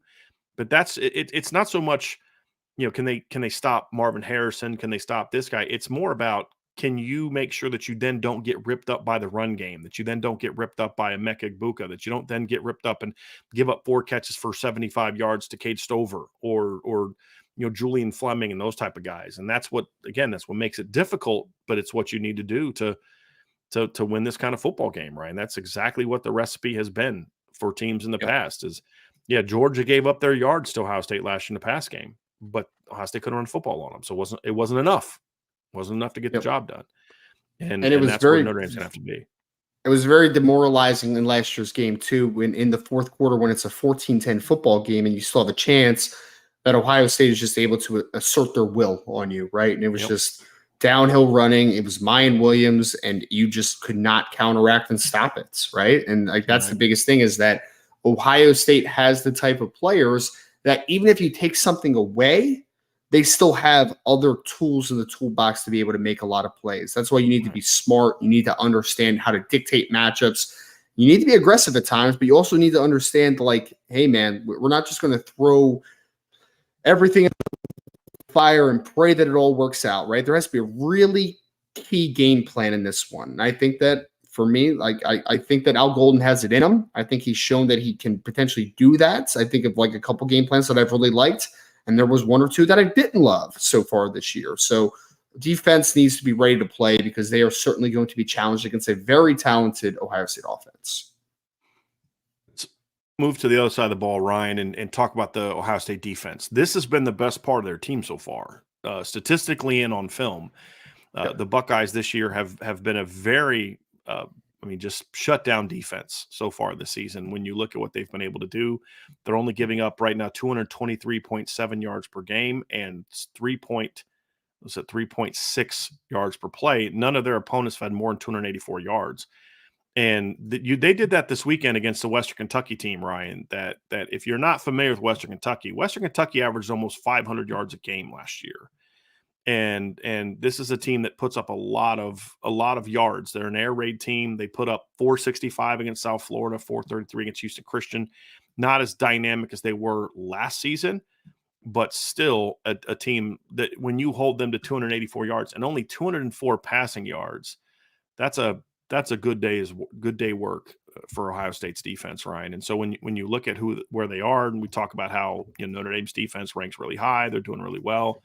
So does Ohio State's. Ohio State right now, it ranks 2nd in college football in points per game allowed, 6.7.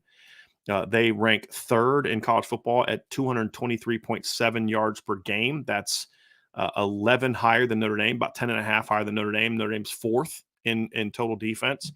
Ohio State this season is second in yards allowed per play at 3.6. Notre Dame is third at 3.8. So there's been a lot of similarities between the production of what these two teams have done. Ohio State's rush defense this year ranks 20th in college football. They're only giving up 83.3 per game, which is a pretty good mark. They rank 16th in yards per play.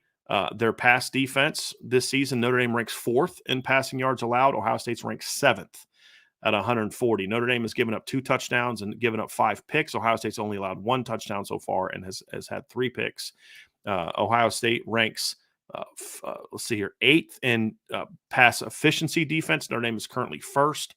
And the Buckeyes also rank 9th in yards allowed per attempt this season. Notre Dame is 13th. So even though Notre Dame has got a better pass efficiency defense, Ohio State's allowing fewer plays per play. Notre Dame is currently 2nd in completion percentage allowed. This is one area where Notre Dame has a bit of an advantage. Ohio State's at 33rd at 55.8. But I would argue that Ohio State played a better pass team in Western Kentucky than anything Notre Dame has faced this year as far as passing attacks. So I think that factors into it as well. So Ryan, this is a team that so far, you and I said last year it wouldn't, we warned Ohio State fans, don't think that it's going to be an automatic turnaround. That's not who Jim Knowles is. It's a very complex defense. There's a lot to it. If you look at his history, going back to Duke, going back to Oklahoma State, it was oftentimes year 3, really, at those places that you saw it start to really figure it out. We anticipated it would happen a little sooner at Ohio State, Ryan, because there's better players. Sure. Where at those other 2 places, he had to rebuild the roster and the defense. Now it's just, dude, you've got the talent. Now just figure it out. And so far, they've done pretty well. Here's what I want to get into, Ryan. Let's talk first a little bit about what Jim Knowles is doing this year. I'll be honest, they have not been as they've kind of done what I wish Notre Dame would do more of. They're not as exotic as they've been in the past. They're doing a lot of just line up and fly to the ball. I mean, they're bringing their pressures and they're doing stuff, but they're just lining up and saying, our guys are better than your guys. We're going to line up in our 4-2-5 and just attack. And that's worked for them so far in 3 games.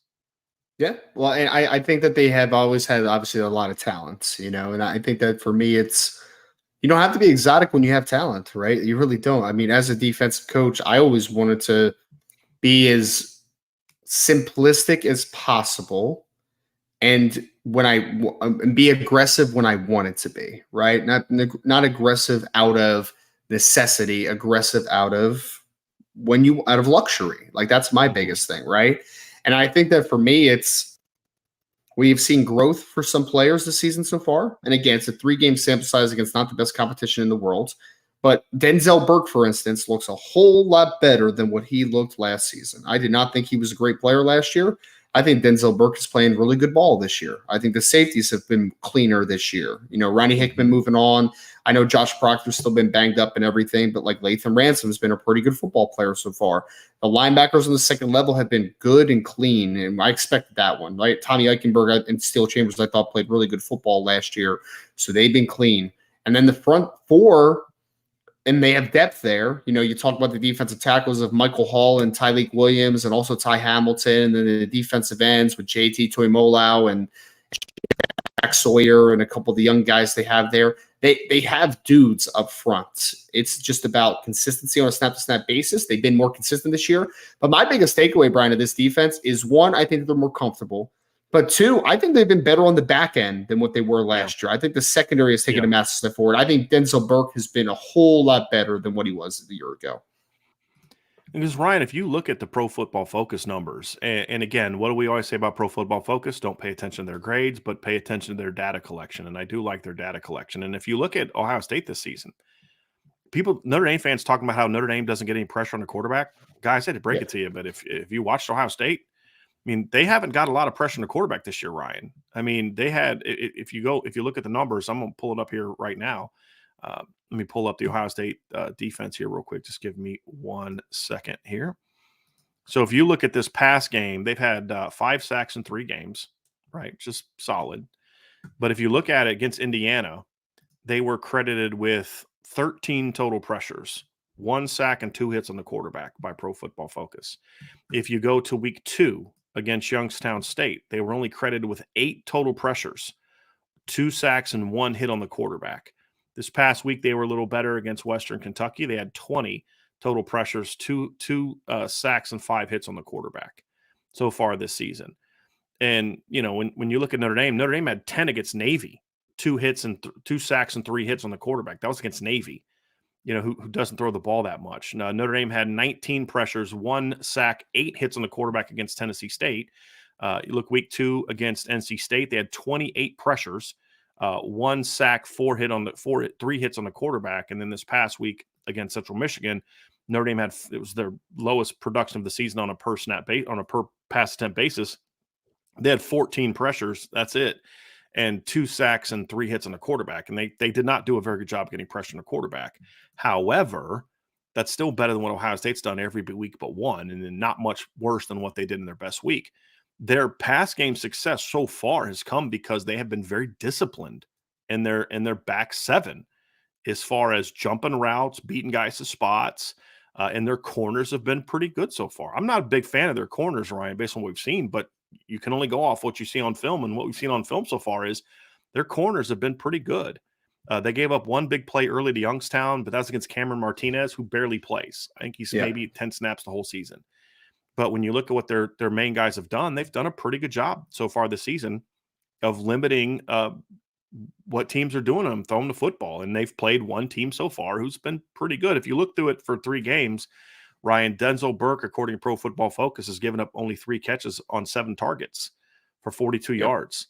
And Davison Igbinosun, I think, is he's 4 of 8 for 52 yards in those games. And so that's been a big key for them, Ryan, and their safeties have been especially effective. I think looking at Josh Proctor, he's 1 of 4 for 2-yard completion. That's it. Lathan Ransom, 0 for 1 so far this season. Malik Hartford played a little bit against Youngstown because I think Proctor was a little banged up going to that game. He was, although I believe he still played, but he just didn't play as much.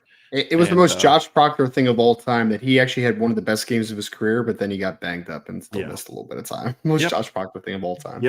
Yep, absolutely. So I mean, that's been the key for what they've been able to do so far, Ryan, is have success in that regard. And when you talk about their production, it matches very similarly to what Notre Dame's guys have done this season. In when you look at what Notre Dame's corners have done, and we've talked about how well their corners have played this season, the level of production they've given up is very similar to what Notre Dame's guys are doing. Notre Dame's guys are doing. So I have been impressed what I've seen from them so far. Benjamin Morrison in 4 games has given up 4 catches for 37 yards on 11 targets, and Cam Hart has given up 3 catches for 63 yards on 11 targets. So both cornerback tandems are holding opponents as a whole under the starting corners are holding opponents under 50%. Actually, Notre Dame's are holding theirs under 40%. But again, I would say Notre Dame hasn't played a pass attack as good as Western Kentucky's. Not that Western Kentucky's is phenomenal. I believe they lost their top receiver from last year, Ryan. And as I've said before, this kid's a good quarterback, but he's not Bailey Zappi. He's not as dynamic as what Bailey Zappi was in that offense. I think threw for like 1,000 less yards last season. So, but still, they've done a pretty good job. So I agree with you, Ryan. And they've done it. And I think part of the success has been because Jim Knowles, to me, I could be wrong. Correct me if I'm wrong. I know you watch a lot more of their film because, from last year, and from Oklahoma State, but they just don't seem to be doing as much as he's done in the past. There seems to be, now maybe he's just holding it all back for Notre Dame. Maybe. I doubt it. It just seems to me he's like, hey, I got really good players. I don't have to scheme my way into success all the time. We could just line up to a degree and say, hey, my dudes are better than your dudes. And I don't need to throw a million things at you if you can't stop what we're doing. And it's worked so far. It's been really good so far. I mean, they obviously look the part, right? Because they have a lot of talent. I mean, they have 3 to 4 dudes on the defensive line that'll play NFL football in some capacity. Both linebackers will play in the NFL, Eichenberg and Chambers. You have at least 1 or 2 safeties that'll play in the NFL. Both starting cornerbacks have a chance if they're developed properly. So there's NFL players all over the place for Ohio State. It was always like that, though, even in the previous regime. It's just been about development, consistency, and putting guys in better position. And I think that they're playing fast right now. They're playing fast because I think they trust what Jim Knowles is doing and the positions that they're putting them in right now. And I think he's showing trust in them. I actually made one mistake, Ryan. The numbers I gave on their corners were from the Western Kentucky game. Okay. Denzel Burke on the season has given up 5 completions for 66 yards on 17 targets. That's So pretty he's good. holding opponents to a 29.4% completion percentage this season. So he's obviously been pretty good in that regard.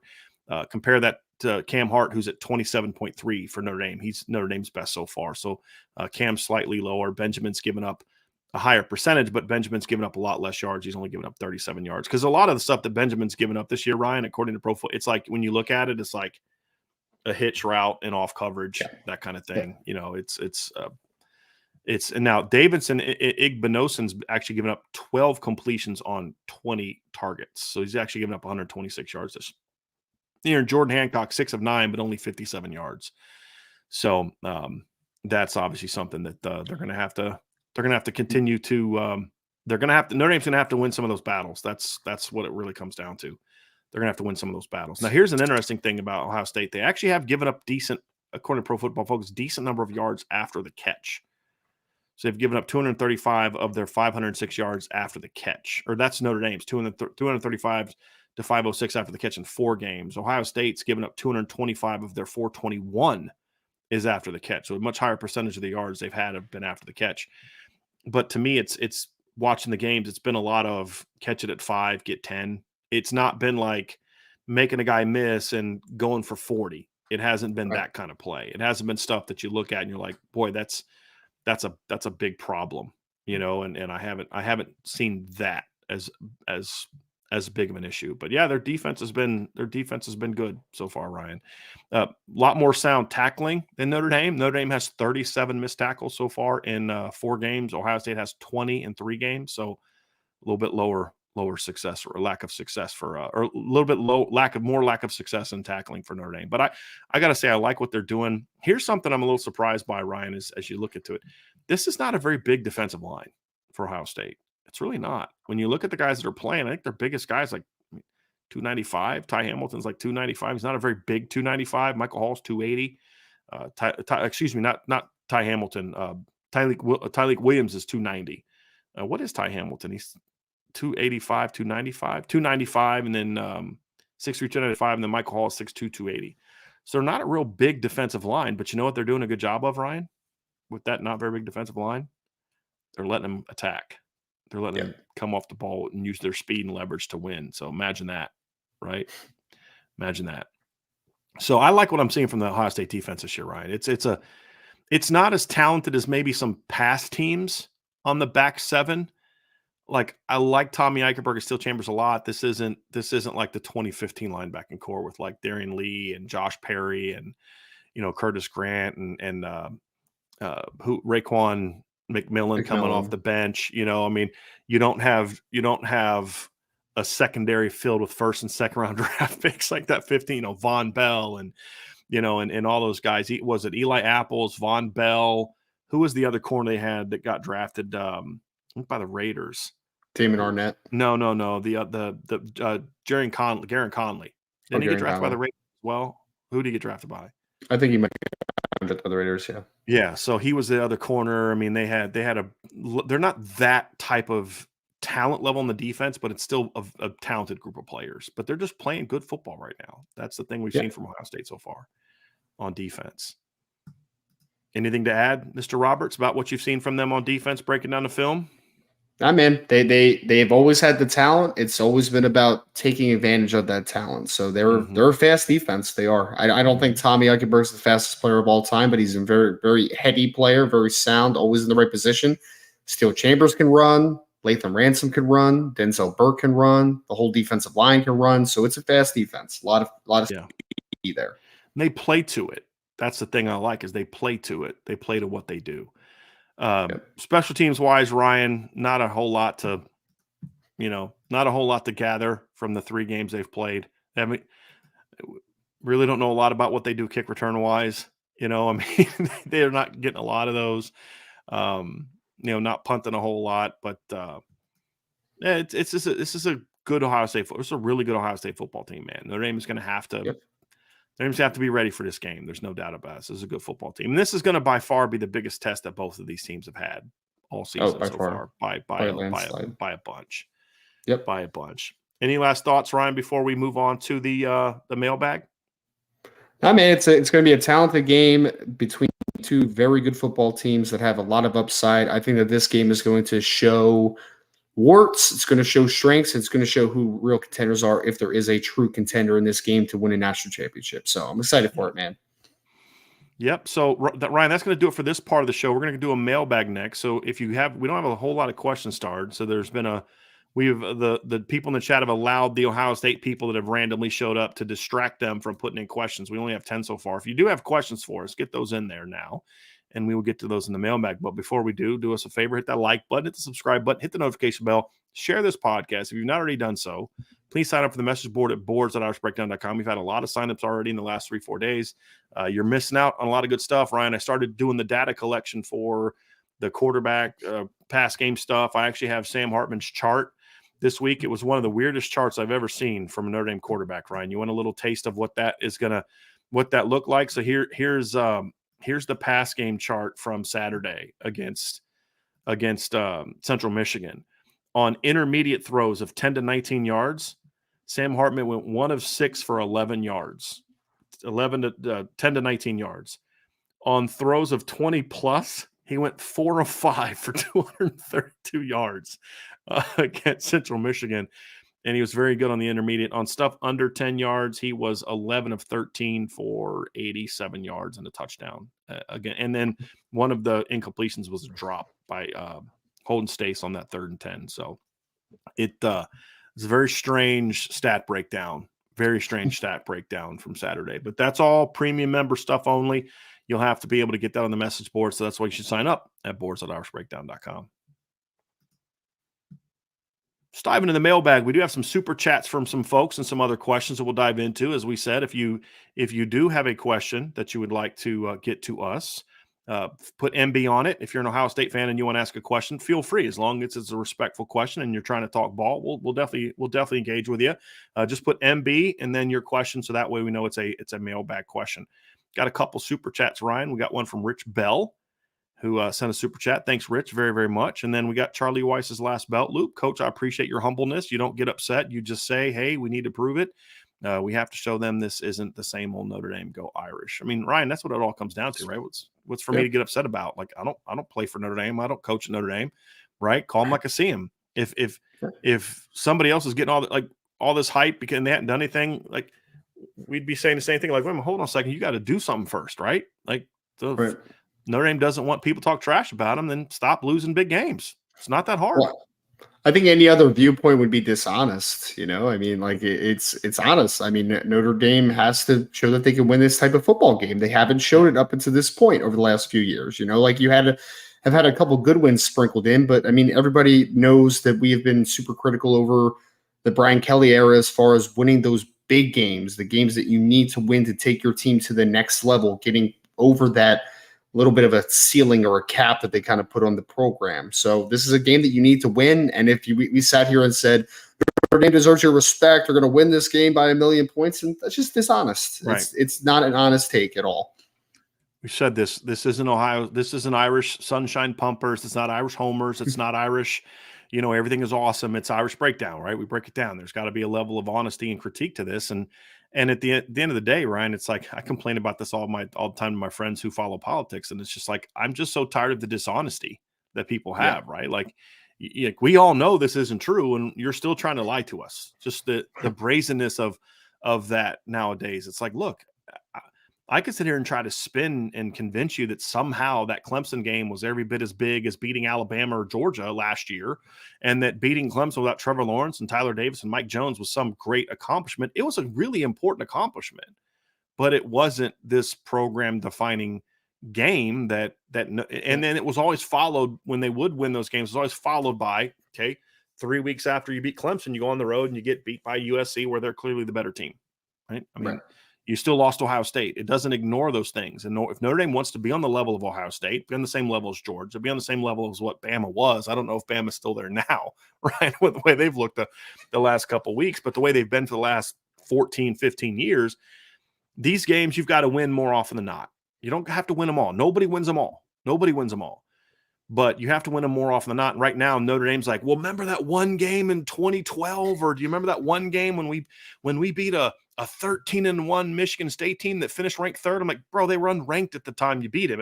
Nobody thought it was that huge of a game at the time, right? And it's like, well, we beat Clemson. I'm like, yeah, with their backup quarterback. I mean, if the roles were reversed and Notre Dame was the powerhouse team and some team upstart trying to come up, beat them, and they beat them with the backup quarterback, Notre Dame fans would be the first one saying, yeah, but our certain quarterback didn't even play in that game. We were missing our two best defensive, guys in the front seven or whatever. You'd be saying the same thing. You need to be able to have those wins in those games, Ryan, against teams like this where there is no excuse. And this is a no excuse game for both teams. Both 100%. teams are healthy. Both teams are talented. You can't say Ohio State, it's not week one where if you lose, it's the first game with a new starter, like Notre Dame fans can say about last year, first year with the head coach and first start for Tyler Buckner and all that other kind of stuff. Hey, look, there's no excuses. This is a no excuse game for both teams. And no moral victories either. No moral victories. No. Like you lost. Like that's all it comes down to. If you're Ohio State and you lose, you're potentially giving up ground to another Midwestern school. If Notre Dame loses, it's the same story. It's the same song and dance of trying to get over the hump, and you haven't done it. So there's no moral victories to whoever loses the game. Right. Absolutely. You're at that point, Ryan. Like Marcus Freeman's in. You said, well, Marcus Freeman's just in year two. Give him time. He inherited a team that went 11-2. This isn't a guy that took over for a coach that got fired. Right. When he took over, Notre Dame was 2 years removed from a playoff berth. Right. I mean, so the first game he coached in was the Fiesta Bowl. Mm-hmm. Right. So, I mean, I like what he's doing. And if Notre Dame loses, it's not a sound the alarms, fire Marcus Freeman. It's just more of like, that's not acceptable. We need to win that football game. We need to figure out how to win that football game. So there's just no moral victories to losing a close football game. There's, I'll say unfortunately, but I'm not a big fan of I'm not a big fan of the participation awards, right? And that's what it would kind of be of like, oh, you did a good job. At least you competed. Like, no, you got to win those football games, man. Indiana can say, hey, we kept it close for a while. We hung with Ohio State for a while. Yeah, they pulled away late, but okay, Indiana can do that. Sure. But you're not Indiana. You're Notre Dame. And until Notre Dame wins those games, you're going to get disrespected until you start to win those games. And then when you eventually start to win them and people are still going to disrespect you, but then you can just kind of laugh at them and be like, okay. I'm going to cry all the way to the national championship game. You know what I mean? So, I mean, people disrespect Bama all the time, and Bama just laughs at him and then beats him by 40. That's where you got to get to. So thank you for that super chat, Charlie. Appreciate that very much. So let's get rolling, Ryan. I'll pull these up, and then you go ahead and read them off. We had a question from T Guns who says, last year it was mentioned how Vince was walking out of Ohio State Stadium. Over under set at 4.5 Buckeye fans that Vince would have taken down with him before numbers overwhelmed him. Well, see, Vince was banking on the fact that I was behind him, I think, a little bit. You know what I mean? So I'm gonna take the over simply because the speed with Vince was kind of peacocking through that crowd. He would have knocked a few people over before he got jumped. And luckily for me, I was far enough behind him where I would have been like, hey, I didn't have any part of this action. So what was funny about it, Ryan, is we're trying to go through the sea of humanity. And I'm telling Vince, like, hey, stay right in front of me because I'm trying to post stories on my phone as we're walking out to the car because we had to get home and do the post-game show. And he's just walking a million miles an hour because he's so pissed off about the game. And I'm looking up and I'm like, I don't see Vince. And then I see him like just bumping into like guy after guy after guy. And I'm like, bro, you're about to try to get us killed. There's 100,000 people here in the stadium and maybe 10,000 of them are Notre Dame fans. Like, you need to chill, buddy. You need to chill. I would say under 4.5 though, because Tommy says bringing them down with him, and all due respect to Vince, he's a little bit of a smaller guy, right? So he's short. Yeah. So I think because there's no shade. Because I look at the same way. But Vince is crazy though. You know what I mean? If it was over under as far as how many guys is he going to bump into and talk trash to, I would take the over. Easily afford Vince is but taking him to the ground. Yeah, Vince is one of those guys you're gonna have to kill him to take him out of it. He plays off the whole I'm a whooped puppy guy, but he's a little crazy. It's a little crazy. He is. He's a little crazy. Well, he asked me to have like 17 kids or whatever. Yeah. So Ryan's tapped out after 2. Vince has got 5. Jay Patterson said, after 4 games, which position groups are playing at a championship level? Quarterback, Yep. Running back. running back, Yep. cornerback, Mm-hmm. and so far for me, that's about it as far as championship level. Punting. Bryce McPherson's been excellent in my opinion so far. Punter has Very been pretty good. good. But, I mean, quarterback, running back, and corner is the only ones I've seen so far playing at a championship level. I mean, but I don't expect a lot of position groups to be playing at championship level in September, right? I mean, Yep. it's building to that. You're building to that. I don't know that I Ohio think it's more State about has many. championship potential this time of Yeah, year, to where you yeah, can get to. right. Ohio State has what? Receiver, um, or D line's been pretty good, even though it's not had a lot of sacks, but it's been very stout. Linebacker's been good. Linebacker. Yeah, I don't know that I would definitely say their secondary is playing at championship level, but it's definitely much improved. It's at least in Yes. that conversation. But Very and that's improved. true of everybody. I mean, if you and I had talked about Georgia, the conversation would be very slight on who's playing championship level right now. There just haven't been. I mean, I said this to a friend last night, Ryan. So far, the three most impressive teams I've seen so far this year. I mentioned how Notre Dame, but the other two are Washington and USC. I mean, there just haven't been a lot of teams just coming out playing like gangbusters out of the gate. To me, I mean, I know Texas had the big one over Alabama. They didn't look great against Rice. They didn't look great against Wyoming. No. But that's part of the evolution of a team, of a season. You don't want to peak in September. You want to peak in November and December and January is when you want to peak as a team. But I feel good about the three we mentioned. Cornerback's been very good. Running back's been very good. Quarterback. You need to tell that to Eagles fans. They were in a discussion on the radio earlier about how, oh man, why are the Eagles not playing at a championship level in game 2 of the season? I'm like, oh my god, all right, okay. They're still 2-0, and it's the NFL. I guess you got to have something to talk about, right? Got to have something to talk about. Got to create something if it's not there, right? So it's how it goes. And radio is very much dying. So build off the controversy of the radio at times. That's right. Brian Hockney says, "I like to see the pep rally Friday. Do you know if there will be a live feed? Will it be in the stadium like in 2005?" I honestly, Brian, have no idea. I know that anything like that would be on. It would be on UND's web, it's actually now fightingirish.com. They changed it. It's not UND.com anymore. It's fightingirish.com. They'll have stuff like that. We'll put some out later in a week. I'll have Andrew McDonough do that this week. I'll have him kind of put that together with the updated information and things along those lines. So we'll get that. We'll get that squared away. You can also Google like game day schedule, Brian, and it'll give you those couple days leading up to it as well, as far as what they have scheduled. So as far as with ESPN for being here for game day, So I'm honestly not sure how that's going to go. I usually don't partake in that stuff, Brian. So honestly, it just hasn't been something I've looked into. Sorry, buddy. I've never been to a pep rally either. So it's it's something I want to do, but it's just kind of like I've only ever been here when it's kind of like it's kind of work. You know what I mean? Here's an interesting one, Ryan.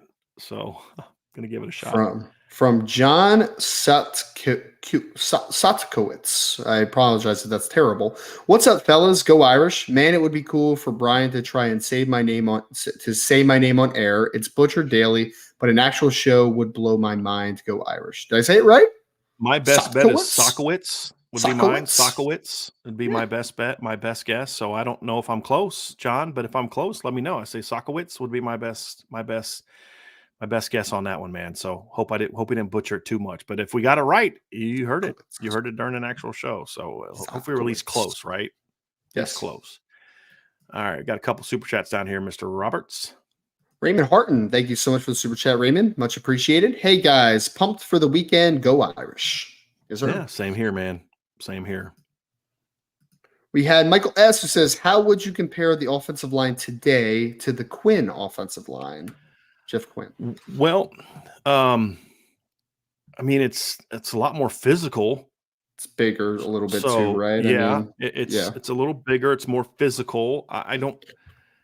It's way better. I mean, again, when we're being critical of the offensive line the last couple of weeks, it's relative to, are you playing at a championship level? Kind of going back to the original question, that one of the first questions we talked about, it's, are you playing up to that standard? It's not, are you playing better than Jeff Quinn's lines played? That's not the standard for me, So I thought they got better. Ryan, I don't know what you thought after breaking down the film, but Vince and I dove into that Sunday, and we talked about in the upon further review, I was very pleased with how the offensive line played for the most. I mean, there's play here, play there, but I thought the offensive line as a whole played solid football against Central Michigan. It wasn't always great. I thought Blake was probably the guy that had the biggest issues. Rocco had 3 or 4 plays just stopped his feet and got beat, but I thought Pat Coogan played his best game of the year. I thought that Zeke Correll played his best game of the year, and I thought Joe Alt was Joe Alt. I thought they were better than they were the week before. And the thing I liked is they were pretty good up the middle. And I mentioned during the show that that's what you and I talked about. That's the best part of the CMU defense was up the middle. It was, and I thought they held the Bristol kid in check in that game. I mean, they neutralized him the entire game, so that was an important part of it. But it's certainly ahead of especially ahead of where Jeff Quinn's offensive line was in 2021. They were terrible. That was a terrible offensive line. Terrible. I know there were a lot of injuries, but it also was just a bad offensive line. Yeah. It was not good. Yep. That was probably the worst Notre Dame offensive line that I've seen in 15 years. Yeah. Maybe more. I mean, that was a really bad offensive line, man. Yeah, it was. Honestly, I've even to a degree blocked it out of my head. At first, Ryan, I almost started to answer the question okay, what are the Brady Quinn offensive lines like? I was going to start talking about Mark LaVore and Dan Santucci and those kind of guys because I just kind of blocked the Jeff Quinn era out of my head a little bit. So, yeah, I dig that. All right, here we go. We had another super chat from Tyler Evans. Thank you so much, Tyler. Through 4 weeks, what is your biggest surprise of college football season so far, and what does it say about the remaining season? Honestly, Ryan, this season has pretty much gone how we thought it would. We said during the offseason, there's not really any elite teams that we've seen. So I'm not surprised by that. If I were to dig into individual surprises, Alabama's worse than I thought they might be. Because I had Alabama's as one of two things is they're either going to be really good because I actually like their talent across the board outside of really quarterback. But the question would be is how are these new coordinator hires going to pan out? And for all the talk about how bad the offense has been under Tommy Rees, did you guys watch them turning guys loose against Texas with Kevin Steele? I mean, it hasn't been much better on that side of the ball, in my opinion. So that's probably the biggest surprise. Is not that Bama's 2-1. I mean, I predicted them to beat Texas, but I thought it'd be a close game. I'm not surprised they got beat. I'm surprised at how bad they've looked the last couple of games. They are very, very mediocre right now, Ryan. And just playing with they're just not playing with any. Do they even want to be out there right now? It's been really bad. It's been way worse than I thought. I think it's more individual game surprises at some points, right? It's I predicted Duke to beat Clemson, but I didn't think Clemson would look atrocious offensively and as a team in that football game, right? I didn't think that was necessarily going to happen. I didn't think that Kate Klubnik was going to turn the football over as frequently as he did in that football game. So I think just start to the season for Clemson, I thought it would be not a seamless transition, but I thought the offense would be playing a lot better early on in the season in that first game against Duke. So I think it's more just a single game occurrence type of thing. Colorado is probably the biggest surprise team, I guess, right? I mean, I didn't think Colorado would be 3-0 right now. I thought maybe 1-2. I did not think they would be. And I still don't think they're a great football team. I mean, I think you saw against Colorado State that there were a lot of warts to that football team. It's just Deion's probably a better coach than I give him credit for, and the talent has been able to play over their head at some point. So I think they've been hiding the fact that the offensive line is not very good and the defense isn't very good. But it'll catch up to them eventually, but they've definitely been a better team than I initially thought they would be. Well, I've said in the past, Ryan, Deion Sanders did not have the success at Jackson State that he had just because he had better players than everybody else. Guy can coach football. And the difference between what Deion's doing compared to Eddie George, Deion's been involved in coaching in mentoring, actually coaching football in different ways for 20 years. He didn't just hey, I've been a TV host for 20 years and I decided I want to coach football or whatever. I mean, he's been involved in working with young people for a very long time and he's had success. What the Colorado season has shown me so far is two things. What belief can do, right? We believe that we're better. I think they've got to, and that belief has gotten them to do exactly what you've said, Ryan, which is there are kids at Colorado that are playing above their skis, right? Or they're above their potential right now. They're playing better than you'd think that they'd be capable of playing. The second thing it shows me is it just goes to show when you've got a really good quarterback in college football, you can be better than you should otherwise be outside of that quarterback. Sure. I mean, they should have lost that game on Saturday. If not for Shedeur Sanders in the second half, especially in the fourth quarter, the kid is he's unshakable, right? I mean, I'm just sitting there thinking like, the kid's getting hit, he's getting sacked a lot. He had the early turnover. They're going to get to him. And he just goes out there, minute left, and just toot right down the field and just made some big time plays, man. It leads to kind of Notre Dame. It's like, why does Notre Dame look so better offensively? Is it Tommy Reese? Is it Jared Parker? There's something to that, sure. But it's quarterback. I mean, you put a competent quarterback behind with those weapons, and all of a sudden those guys, imagine that. Chris Tyree can run by people. That's always been true. Just never had a quarterback that can throw him the football accurately down the field. That's the difference. And that's been huge for Colorado. We're going to find out who Colorado is a little bit this weekend at Oregon. I was shocked that they were a 20.5-point underdog. Look, I knew they'd be the underdog, but 20.5 was like, wow, that's a big spread for against a team that just almost lost to Texas Tech 2 weeks ago. So that was a little surprising to me. I actually think Oregon's going to cover that game. I think it's going to be a little bit of I don't know. We'll see. We'll see. I watched that Oregon Texas Tech game. I just was not impressed with Oregon at all. All right, let's get back up top to some of these questions. Back up says, do you think Notre Dame will need to score in every possession to win this game? No. I mean, if they score in every possession, they're going to have in the 50-something points. And I think that's assuming backup that, I think that the question comes from the fact that I think you assume that Ohio State's going to score almost every possession. And I also don't think that's going to happen. Yeah. No, I don't see the game playing out that way. Slightly pessimistic opinion, I think there. Just my opinion as well, though. Yeah. Tristan Mize with the super chat. Thank you so much. Excited for this weekend. I think it'll come down to the offensive line, defensive line matchup for both teams. I got Notre Dame pulling away in the fourth to win 38-27. Go Irish. I would love that. That'd be great. Yeah. That'd be great. Yes. I think Tristan is on to something. I do think this is ultimately going to be a trench game. Look, skill players are going to have to make plays. And Ohio State's loaded at the skill positions and all that kind of stuff. But as we have seen, if you get dominated in the front, it neutralizes your skill, right? And Notre Dame's going to have to win in the trenches on both sides of the ball. They didn't last year. Ohio State did. Ohio State won the trench battle last year.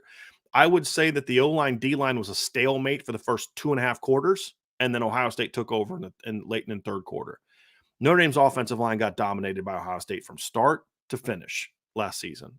Simple. It's just there's no ifs, ands, or buts about it. No other way around it. It's just that was the reality of it, and that's why, Ryan. You and I have talked about this. Go watch the All-22 film. There were 4 plays that Notre Dame had a guy with multiple steps on an Ohio State DB, and the ball was either off target or didn't get thrown because somebody came free and drilled the quarterback.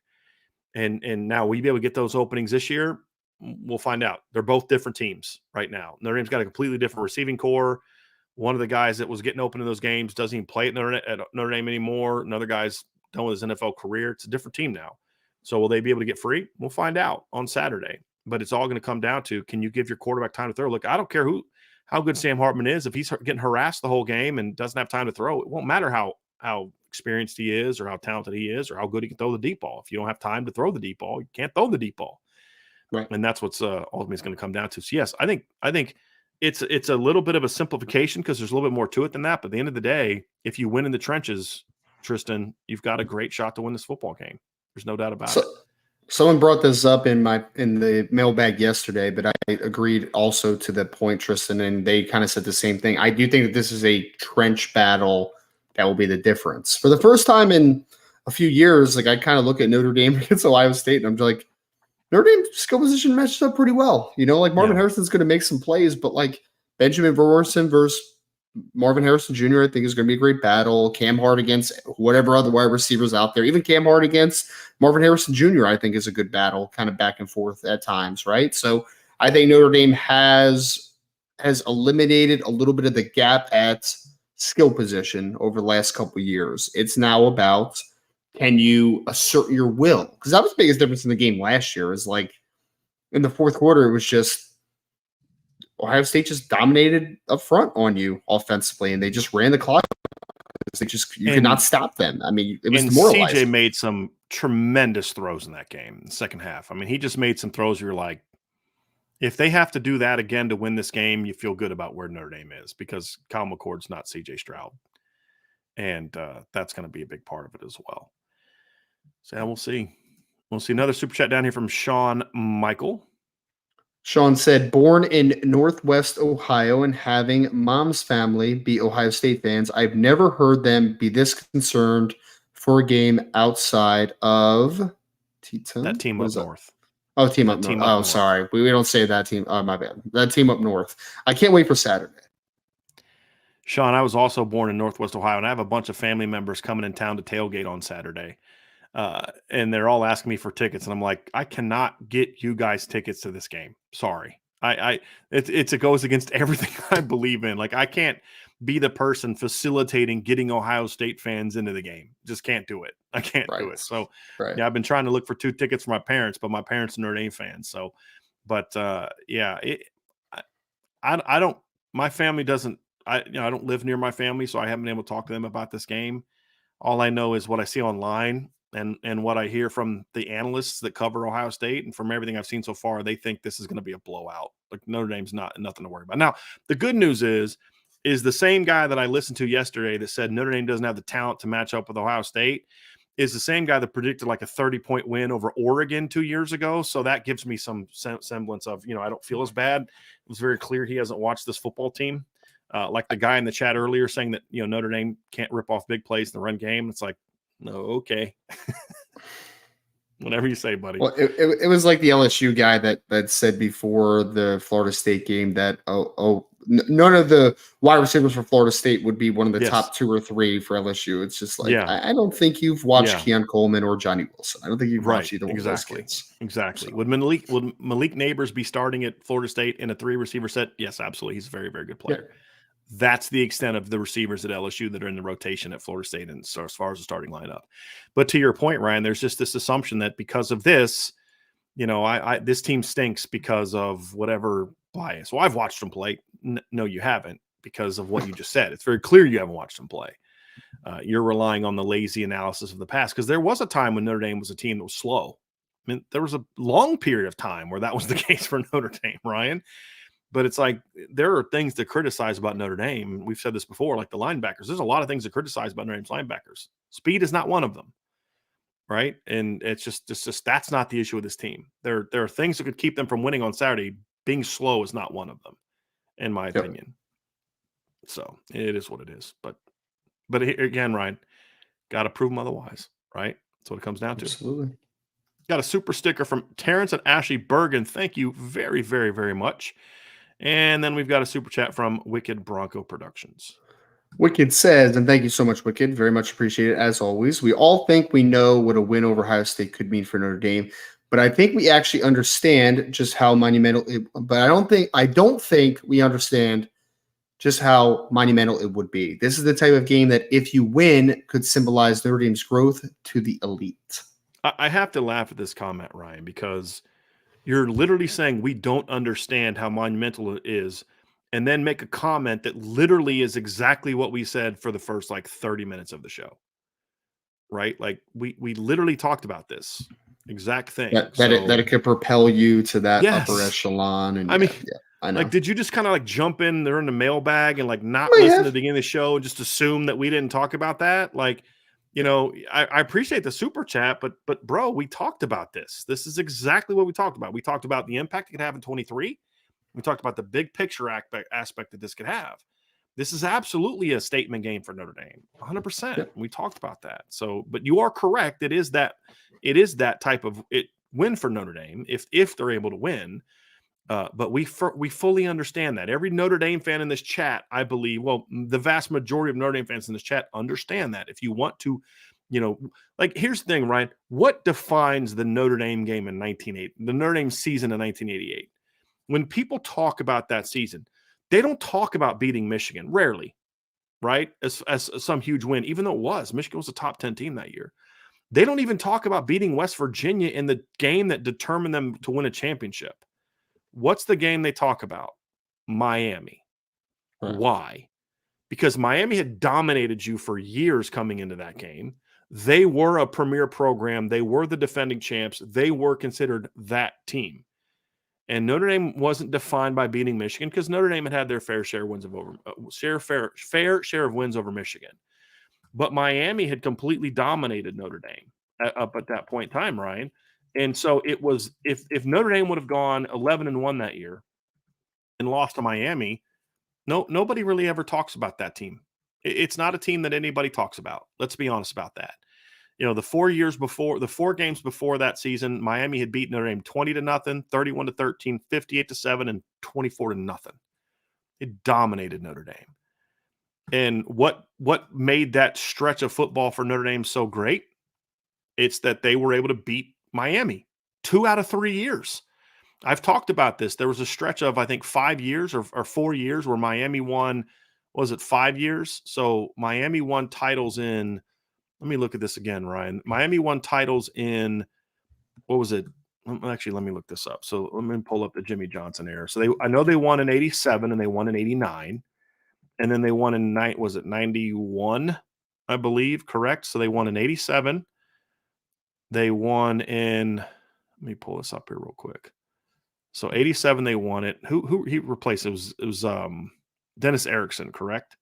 Is who replaced Jimmy Johnson at Miami. I believe so, yeah. He won in 87. Miami won it again in 89 with Dennis Erickson, and they won it in 91. So in a span of 5 years, 87, 89, 91, Miami won a championship. What happened in the 2 years that they didn't win a championship? They lost to Notre Dame. Right? So that's why we remember those teams, is because the championship was fueled by beating one of those teams. They became one of those teams because they beat one of those teams, and that fueled them to that success. And that's what Notre Dame has to do this weekend, right?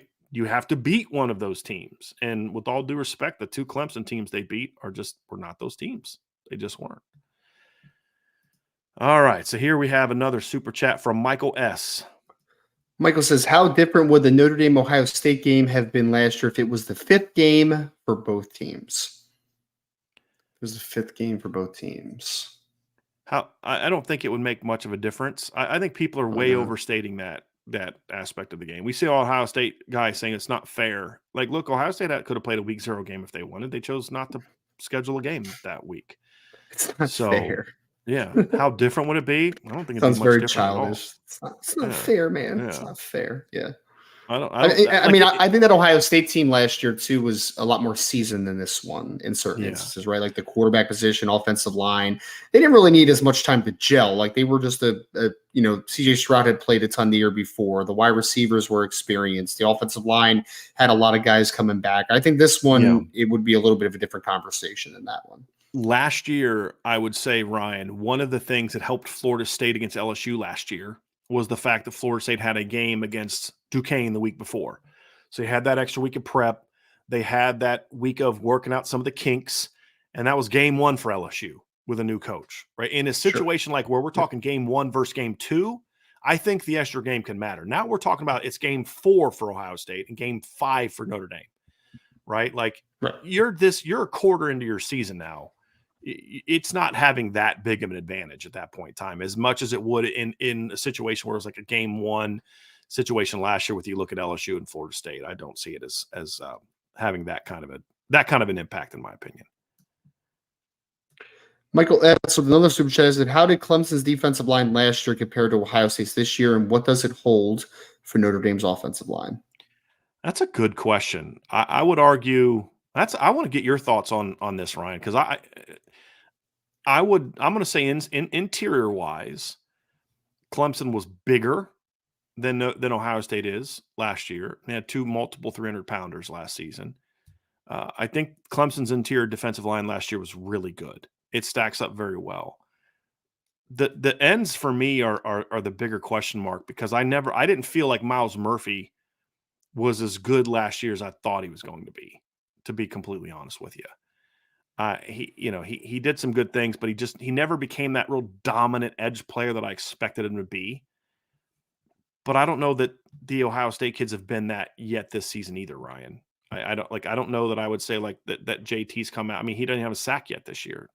Matter of fact, looking at their lineup, they don't have a sack yet from their defensive ends. Everybody's freaking out about how Notre Dame only has a couple. Ohio State's edge players have yet to get a sack this year. They've got 3 from their D tackles, Hero Kanu, Talik Williams, and Michael Hall, and they got 1 from Mitchell Melton and Tommy Eichenberg, who are both linebackers. So, I would say right now, I think Clemson's depth and edge players are better, but I think it's certainly a conversation to have. I would give the edge to Clemson, but I don't necessarily feel great about it. I would give the edge to Clemson at the top of the line with Brian Bresee, Mitchell, and Miles Murphy. And, you could throw Ruru in there if you would want as well, because he was really good. Yeah. Not a big Tyler Davis fan. He's a good player, but yeah. I think that Ohio State has more depth than that team, though. I think that at Clemson, Miles Murphy, and then you had a solid KJ Henry, but then after that, it's just a bunch of okay players, right? Justin Maskell's not. Yeah, because Xavier Thomas, I believe, was injured. He didn't play that game. Right. Shocker. Yeah. But that matters. That matters. Yeah.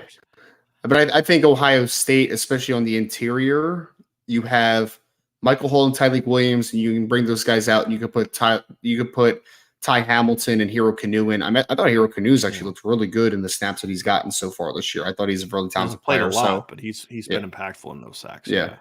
Or in those snaps, yeah. I think the interior defensive line is a little more depth, and I like the edge 2 through 3 better than what Clemson had, if that makes sense. So I would give I think the top of the line though is like if you said I can only have 2 guys, like if you said you can only have Michael Hall and JT Tuimoloau, or you could have Miles Murphy and Brian Bresee, I would take Miles Murphy and Brian Bresee. But if you're telling me the entirety of the depth, I think I would take Ohio State.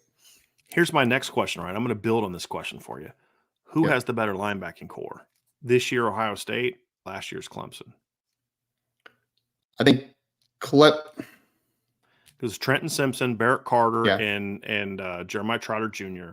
against Sonny Styles, Tommy Eichenberg, and I'm counting Sonny Styles because he's a rover, but like they use him more as like a linebacker rover as opposed to like how Knowles used who's the kid that they had to transfer in last year. Tanner, the nickel, McAllister. Yeah, McAllister. Yeah. They, Thomas Harper. They don't use them like that. So how would you evaluate the linebackers? I would probably take Ohio State's over that Clemson group from last year, because I just thought that Simpson didn't take the step forward that I wanted to. I really did like him. I mean, I still like him as an athlete, even in NFL standards, but I mean, he didn't take this massive step. I thought Barrett Carter was very good, but I thought Jeremiah Trotter was pretty overrated in my estimation. Like Ohio State, I don't know if you have as much like athletic upside for the NFL level, but Tommy Eichenberg's a really good college football player. Steele Chambers is a good college football player who I think has some NFL upside, and then Sonny Styles has upside as well. That's it right there. I would argue as a group, Clemson has the better athletes as a group. Now, Sonny Styles is a freaky athlete, but I don't think Tommy Eichenberg and Steele Chambers are elite athletes. No. But they're better football players. That's the difference. They're better football players. Tommy Eichenberg is a much better football player than Jeremiah Trotter Jr., in my opinion. Sure. And I agree with you on that. I'll take the Ohio State kids over the Clemson kids on the second level. I'm still taking the Clemson kids up front. I think the issue last year with Clemson was, I think their coaches put them in a bad spot. That's what I think they said, hey, we're just going to line up and play our defense against Notre Dame.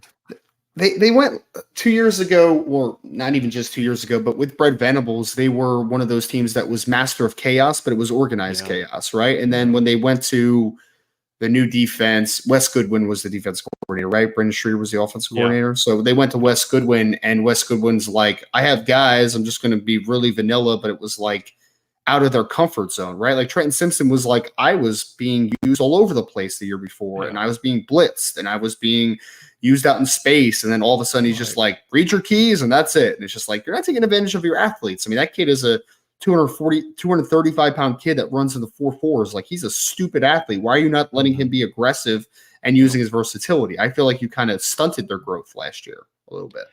Yep, agree. Last couple super chats, and we're going to get back to the top with some of our questions. So this is just a kind of a comment from Nate Galena. Nicolino says, best chance in a big game in years. We got now. Hope so. I really hope so. John B also with more of a comment than a question, but we want to get that in there because I dig the confidence from Notre Dame fans. That's a good thing. Because of Sam Hartman, I don't feel Notre Dame needs to have a perfect game to beat Ohio State. I haven't felt that way for most of the recent big games. Well, that's where my confidence comes from, Ryan, is you have to play your game. Your game isn't a perfect game. That's different. That's a different standard. If you have to play a perfect game, it means you're not good enough to just be yourself and win a game.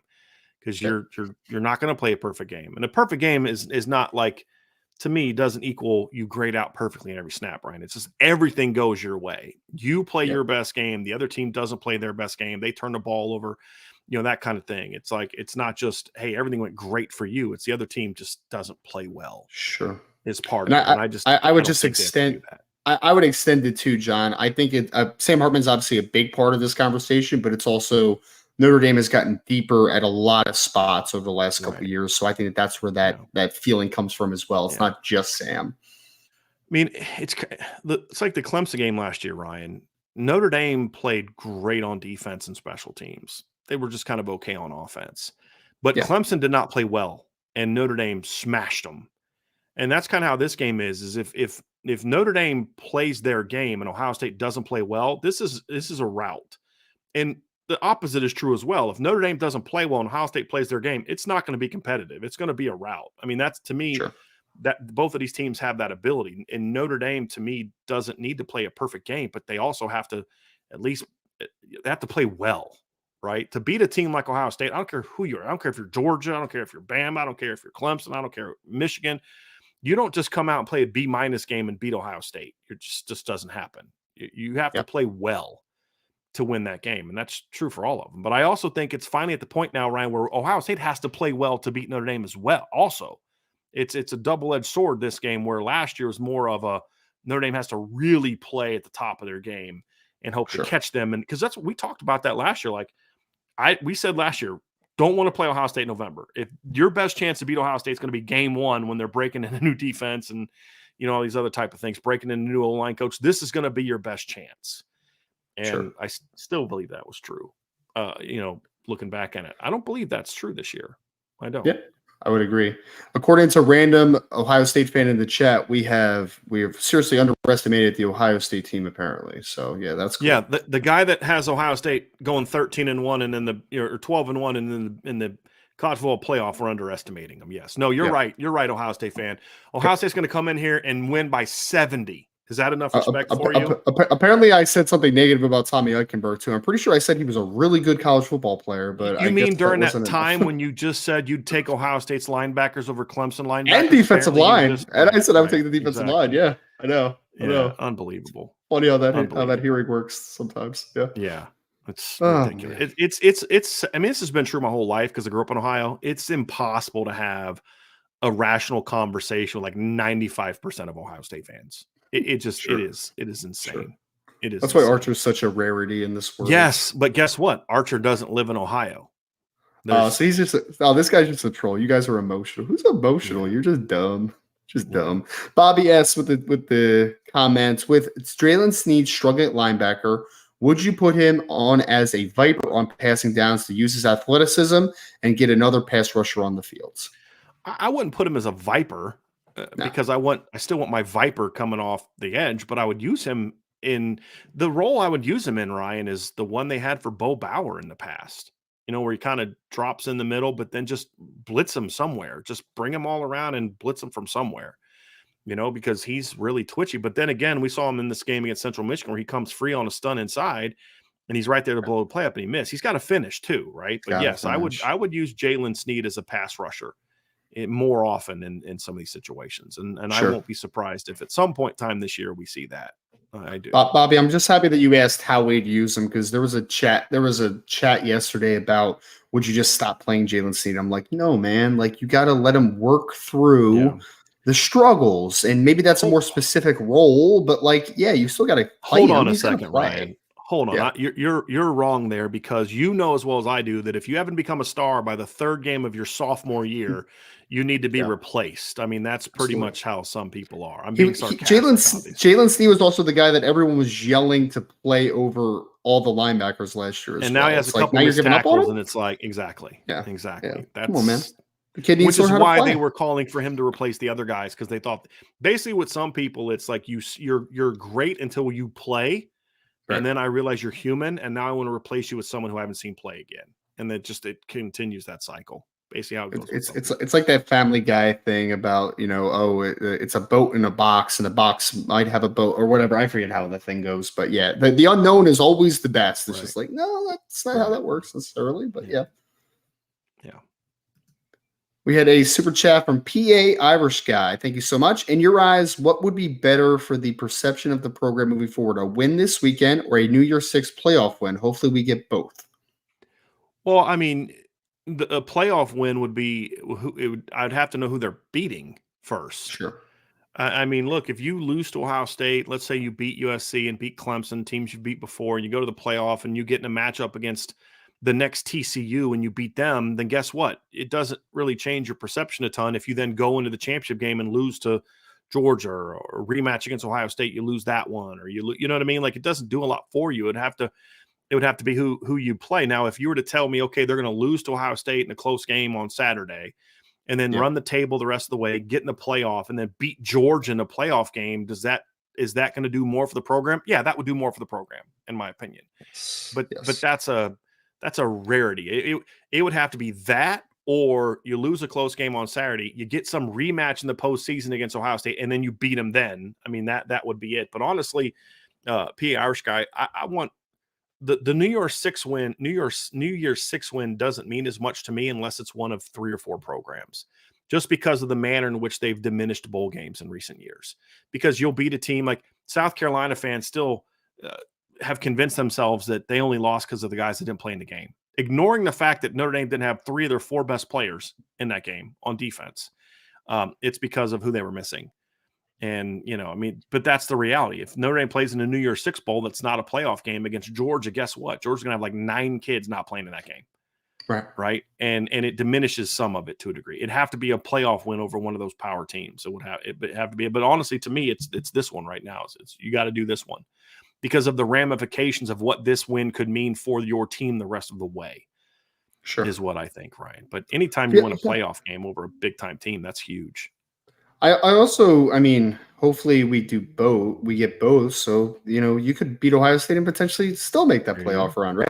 I mean, I think that in your scenario, Brian, I agree, because beating a team like Georgia in the end would probably be more nationally respected than beating Ohio State, right? So I think that in that scenario, but it's a very difficult question to answer, and for kind of a reason that I'm not really going to answer it, because there's just so much context that's missed with that question, right? Like, who do they beat? How do they beat them? I mean, what if they lose a close one to Ohio State and then they go to not only beat Georgia in the playoff, but they shell shock them a little bit, and it's like, oh, they destroyed Georgia. Like, it wasn't even just beating. So there's just a lot of context I kind of need there. So maybe just a little more specificity. I can't. It would specificity. I'm joking. But no, like, to your point though, Ryan, but beating Georgia in a New Year's Six game doesn't have that same impact, right? Because people forget Texas beat Georgia in a bowl game recently. So, like, no, does anybody even remember that? No, because Georgia had a bunch of dudes sitting out. So there was all these excuses. Well, remember this? Georgia didn't even want to be there.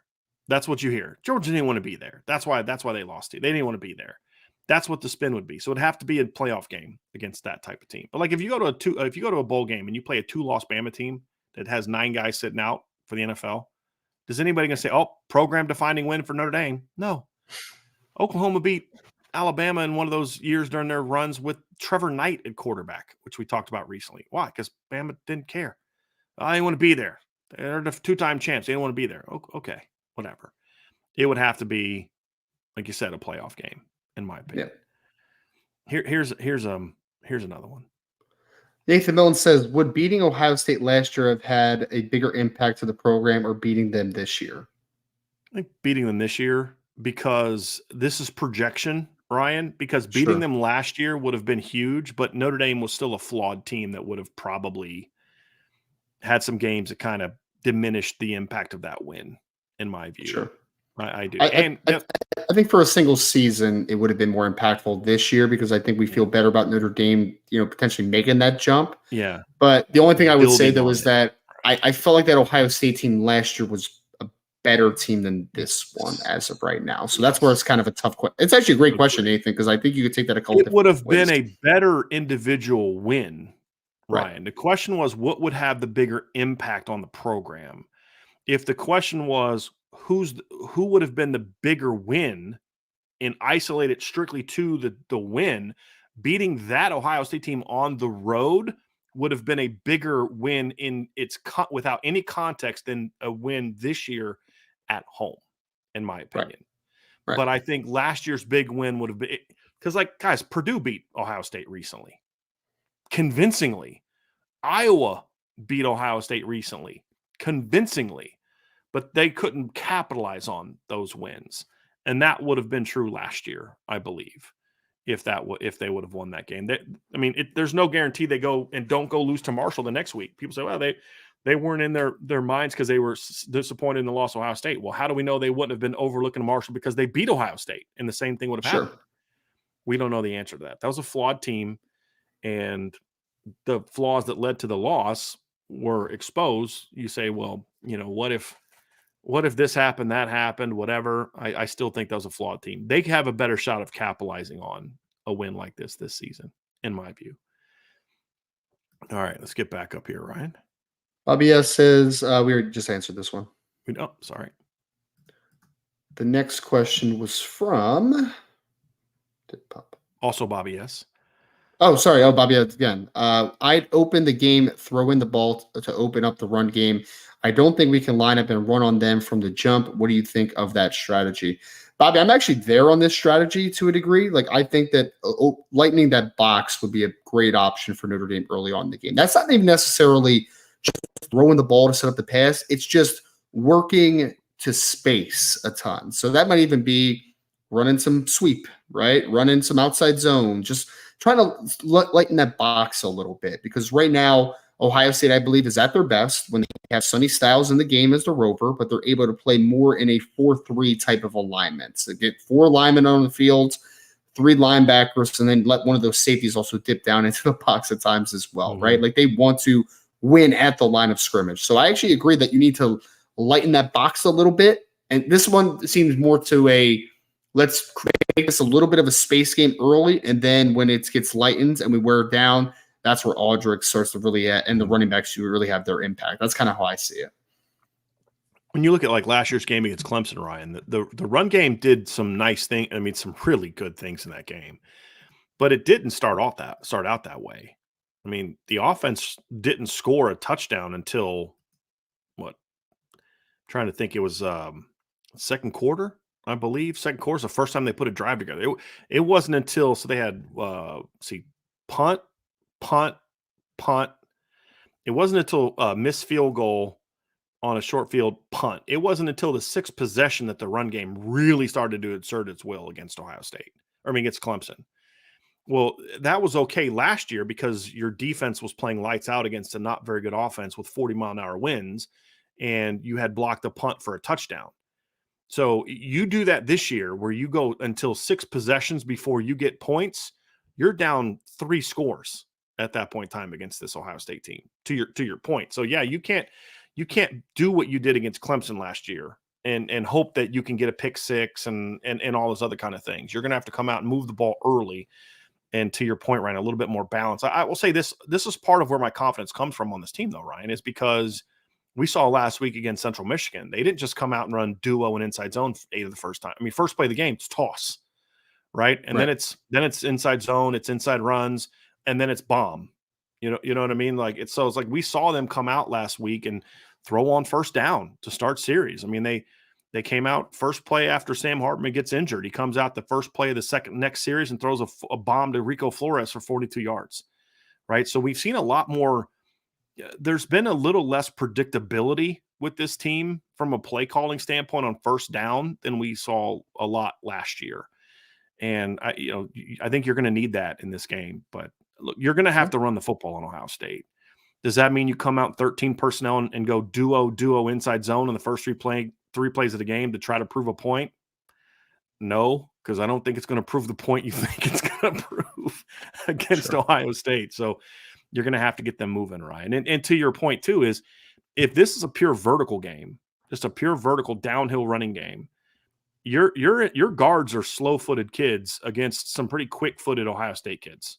Yep. Right. How do you get how do you take advantage of your size against them?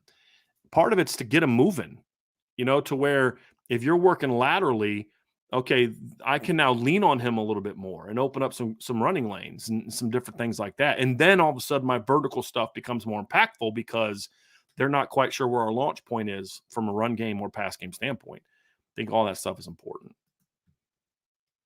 We had Will Jansen who says, you guys talked about how Ohio State's defense is focused on lining up and letting their athletes play.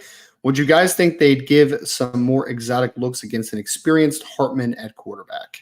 I would think so. I have a feeling Jim Knowles is kind of doing the whole holding some stuff back thing.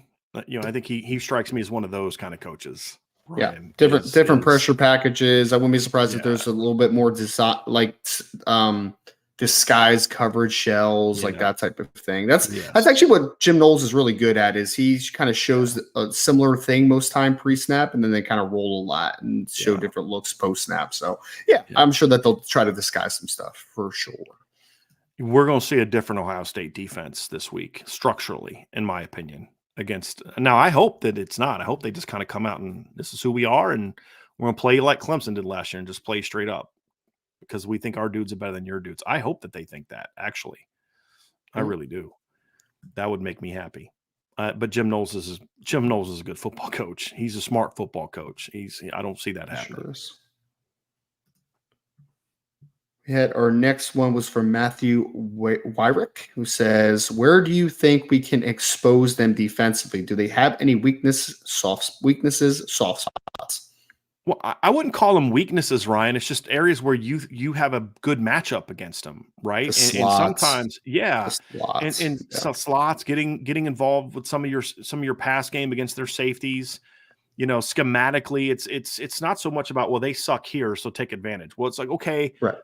We have picked up a heavy tendency of they like to bring inside pressures, and this looks so in this particular situation, we think this route concept can take advantage of the pressures they bring, right? Which Central Michigan did actually a great job against Notre Dame last week against that. And that's something that Jared Parker so far this season has done really well with. I mean, he did a nice job of, NC State brings all types of pressures, and he did a pretty good job of, we're going to do this because we think we can break a big one if we can catch them on it. And that's what led to some of the big plays that Notre Dame had in that game, is they caught him in some of those pressures. Now, sometimes they're going to catch you.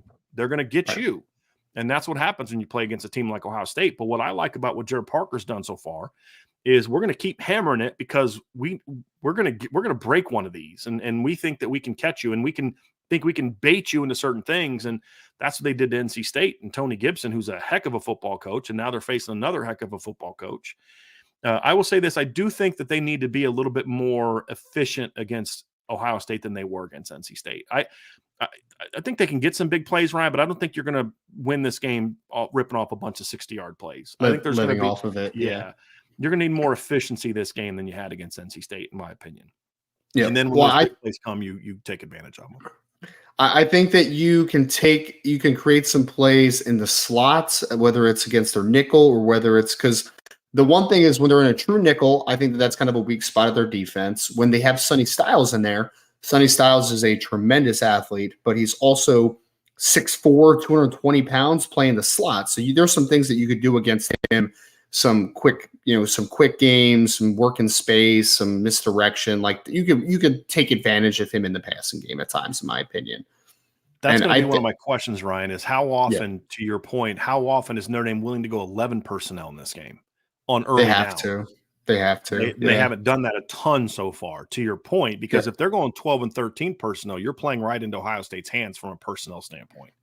Yeah, because they're you feel You feel a lot better about Sonny Styles matching against a tight end than Chris Tyree in the slot, or if you throw Jaden Greathouse or even Jaden Thomas at times in the slot, like that type of thing. So yeah, I agree. I think that you need to force them to be uncomfortable, and when whatever the like if you are even are in 11 personnel and they keep Sonny Styles in, you need to take advantage of some things that you can get in the passing game.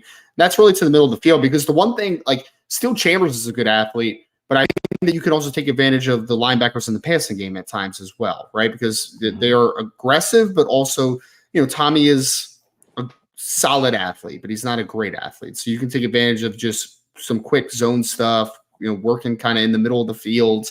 I think that the middle of the field is going to be a big time for Notre Dame in this game. I think that, and then also they're going to play a lot of man coverage on the back end outside. So some crossing routes, some man beaters, like there's going to be some stuff that I think you can take advantage of in the secondary in general. They also have to figure out a way to use their size advantage in the run game.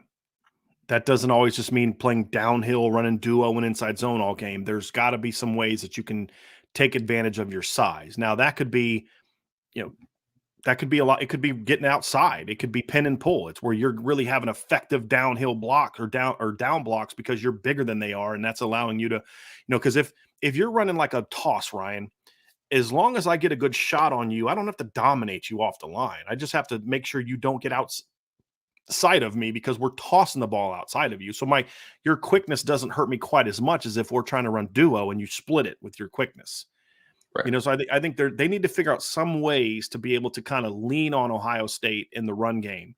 Michigan did that last year. I thought Michigan did a great job of that, where Michigan just kind of kept plugging away. They didn't really rip them up early in the game. It was a really close game early, but they just kept leaning on them and leaning on them and leaning on them. And eventually the floodgates broke open. The key, however, is the reason Michigan was able to do that, Ryan, is because their defense kept Ohio State's points down. That's the key. And it allowed them to pull away in both of those games with their run game. You can't do that when you're down 10, 13, 17 points. Sure. So your offense is going to have to match scores with them early, and then ideally your defense can keep the points down. If they go on a drive, hold them to a field goal, that kind of thing. And we'll talk more about that when we get to our Keystone game on Thursday. Next question is from Tom Frawley, who says, defense, discipline, and kicking game. How do you see our kicking game factoring into the Ohio State game? I believe McPherson flips field position and Schrader wins the game with a field goal. Hey, you know what, Ryan? In this game, I do not care if it's a low-scoring game by a point, a high-scoring game by a point, a middle-of-the-road scoring game by a point. I don't care if it's a last-second field goal, last-second safety. I do not care how they get the W. They just need to get the W. I mean, but to his point, to Tom's point, though, defense is going to have to play well. Kicking game is going to have to be efficient. And they're going to have to be a disciplined football team, because undisciplined teams against Ohio State get burned. They get burned, and you can't be there. Special teams becomes even more important in a game that's going to be a little bit of a closer affair, right? I mean, Notre Dame's winning games 41-17 and, by big margins. When the margin for error becomes smaller, a missed field goal hurts a lot more. A bad punt hurts a lot more. So I think that they will be big in this game, Tom, because there's less of margin for error, right? Like Bryce McPherson can't let one go off the side of his foot. Spencer Schrader can't miss a give me field goal. I feel bad because I know Spencer's field goal percentage is low, but they just keep chucking him out there for 59-yarders and stuff, man. It's not easy. Yep. But I think that the special teams will be much more important in this game than what they have been so far this season, because I just think the margin for error is going to be smaller. I'm going to answer this one real quick, Ryan. It's for you, but I'm going to let Joe know of something. He says, Ryan, who's visiting for Ohio State week? Who's not scheduled but likely to visit, and will there be any visitors announced at the 11th hour? So number one, Joe, Ryan has a visitor list on the message board. Ryan will also be doing a show later in the week where he'll go over the visitors, and that we'll have a much better idea by then. We do anticipate some visitors being announced at the 11th hour as well. So that's the one thing I will answer, but that's going to be more later in the week when that's going to be more relevant, because we're still adding more and more names. Ryan did have a couple big additions today. Obviously, Taylor said he's coming, correct, Ryan? Yep. And then CJ May announced yesterday that he was coming. So that's a big one as well, because he's a really talented 2025 kid. So it's going to be an impressive list, no doubt. But it's better to discuss that later in the week, and Ryan will have something on that later in the week for a special edition show. New 2025 quarterback commit Deuce Knight is already recruiting CJ May on Twitter, so that's dope, man. Right. Absolutely dope. Right. This is a funny one. We had our next one from D-Troll Hunter. He said, how badly do you think Ryan Day wishes he had Sam Hartman's glorious beard? It is a glorious beard. He wouldn't have to dye his, I don't believe. So, there's that. But yeah. I think Ryan Day probably wishes that he had more of the flow up top than the actual beard, Yeah. though, like the actual nice hair. But yeah different conversation. Benjamin Carchi says, finally going to the Notre Dame game at Notre Dame Stadium. Do you see the defense letting the D-line go and play in this game? I hope so. Yeah, I hope so. I mean, look, you're going to need to be at your best. I mean, Jared Parker, Al Golden, Marty Biaggi, they're all going to have to be at their best. I mean, that's just the reality of it. I mean, as a coach, like, I don't think the players have to like perfection, but you have to put your players in position to play at their best. And that's going to be the key. And what that means for the defense, Ryan, is not doing the same thing every time. Sometimes turn your D-line loose. Sometimes turn your linebackers loose. Mix it up. Yep. That's the key. That's going to be the key is and be sound with your mix-ups. And Al Golden, I mean, honestly, I ripped him for what he did against Central Michigan. But this came a week after what I thought was a really good game plan against NC State. I mean, I thought it was the best called game against NC State. So it's not like he's gone out there and just, laid an egg for 4 games in a row. The game plan against Navy was excellent. Yep. Right. I mean, Tennessee State, they just kind of beat up on a bad team, but great game plan, I thought, against NC State. And, last week was the exception so far. So he's going to need to be more of the Navy week and the NC State week where you make the adjustments. Because I saw no adjustments against Central Michigan. One of the great things about what Notre Dame did against NC State is once NC State started having some success over the middle of the field, Notre Dame made adjustments, and the result was a couple turnovers. Right. So they were to make adjustments, and that's going to be the key. It's just staying on top of, you'd like to be ahead of the team, Ryan, make them adjust to you. But if you get into a situation where they're finding some success, you've got to be able to make good adjustments without then exposing yourself to other things. That's going to be a big key for Notre Dame in this game. I agree. We are not. Marshall says, any concerns that Jim Knowles will attack the guards and keep the pocket chaotic? What does Jared Parker do to counter that? I mean, I would imagine what it can do. Number one is move the pocket. We've seen Notre Dame do a little bit of that. There are some things. Beaters. There are some things you can do from a pass pro standpoint, with your play action stuff where you can get extra bodies in there, and then you can also attack more on angles as opposed to just going at it. I actually think the issues in pass pro for me, Ryan, or the issues for me with the guards and the lack of athleticism has been more so in the run game than it has in the pass game for me. And for the most part, I think they've done some decent things there. But the other thing about pass pro is you're going to get help. I mean, you're going to have some help either from a back or a center or something like that. But the thing you do is, look, the thing that Ohio State can do to hurt Notre Dame this week is not to necessarily bring pressures, because Sam Hartman's going to react to those differently than Tyler Buckner did last year. The biggest thing that Ohio State can do is these two teams have very similar needs on defense this week, and that is you need to be able to win with your front. And if you have to trigger to get pressure on the quarterback, you're in trouble. Both teams, because the other team has enough weapons to hurt you if you have to blitz. I say this all the time, Ryan. I like coaches that can blitz when they want to, not because they have to. And there needs to be a level of, you need to allow your athletes up front to go make plays. Right now, neither team's defensive linemen have have ripped off a ton of pressures this year. Neither team has done a lot of that so far this year, in my opinion. If you just look at the numbers, who steps up? Which group has their guy step up the most this week? Whose edge players step up and have wins on the edge? Whose interior guys are able to be the most disruptive? Last year, the biggest problem that Notre Dame had is that this right here, Ryan, is they whooped Notre Dame right up the middle. Just whooped them right up the middle. Mike Hall crushed them last year. They just whooped them right up the middle. And Notre Dame didn't have any answers for it because they didn't have a quarterback that was, to me, experienced enough or good enough to make it happen. They didn't have the pass game weapons to make it happen, and they couldn't run the football.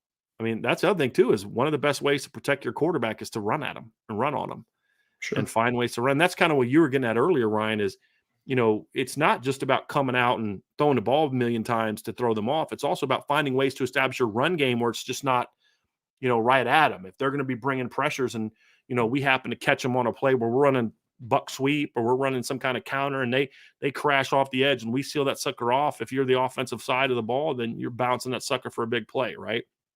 You need to be able to catch them in some of those. It's not always about how can you fix it with a pass game. The best friend to a pass game is a competent run game. Best friend to a run game is an effective pass game. That's what champions are. You have to play complementary football. And I'll be honest with you, that's been my biggest issue with Ryan Day the last couple of years. Is he just has not had a balanced football team. They've been very pass heavy, very pass dominant, haven't been able to establish the run in most of their big games. And that's something that's hurt him. And he's going to have to figure out a way to do that. And Notre Dame's going to have to figure out a way to do that, in my opinion. Yeah. Well, I mean, how you counter that, we are not Marshall, and Brian hit on a few of the things, but I mean, there's blitz beaters. I think the great thing that you've seen is that there's been a couple of really aggressive defenses that Notre Dame has played on the front. You talk about Navy, you talk about NC State. And the great thing is that Jared Parker from the jump against Navy had great adjustments off of the blitz because he knew that was coming. NC State, it was more about adjustments during the game.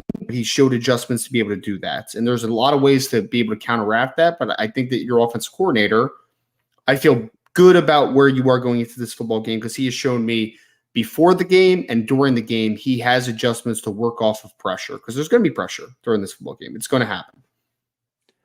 I'll make a statement here, Ryan, and it kind of builds on what you just said.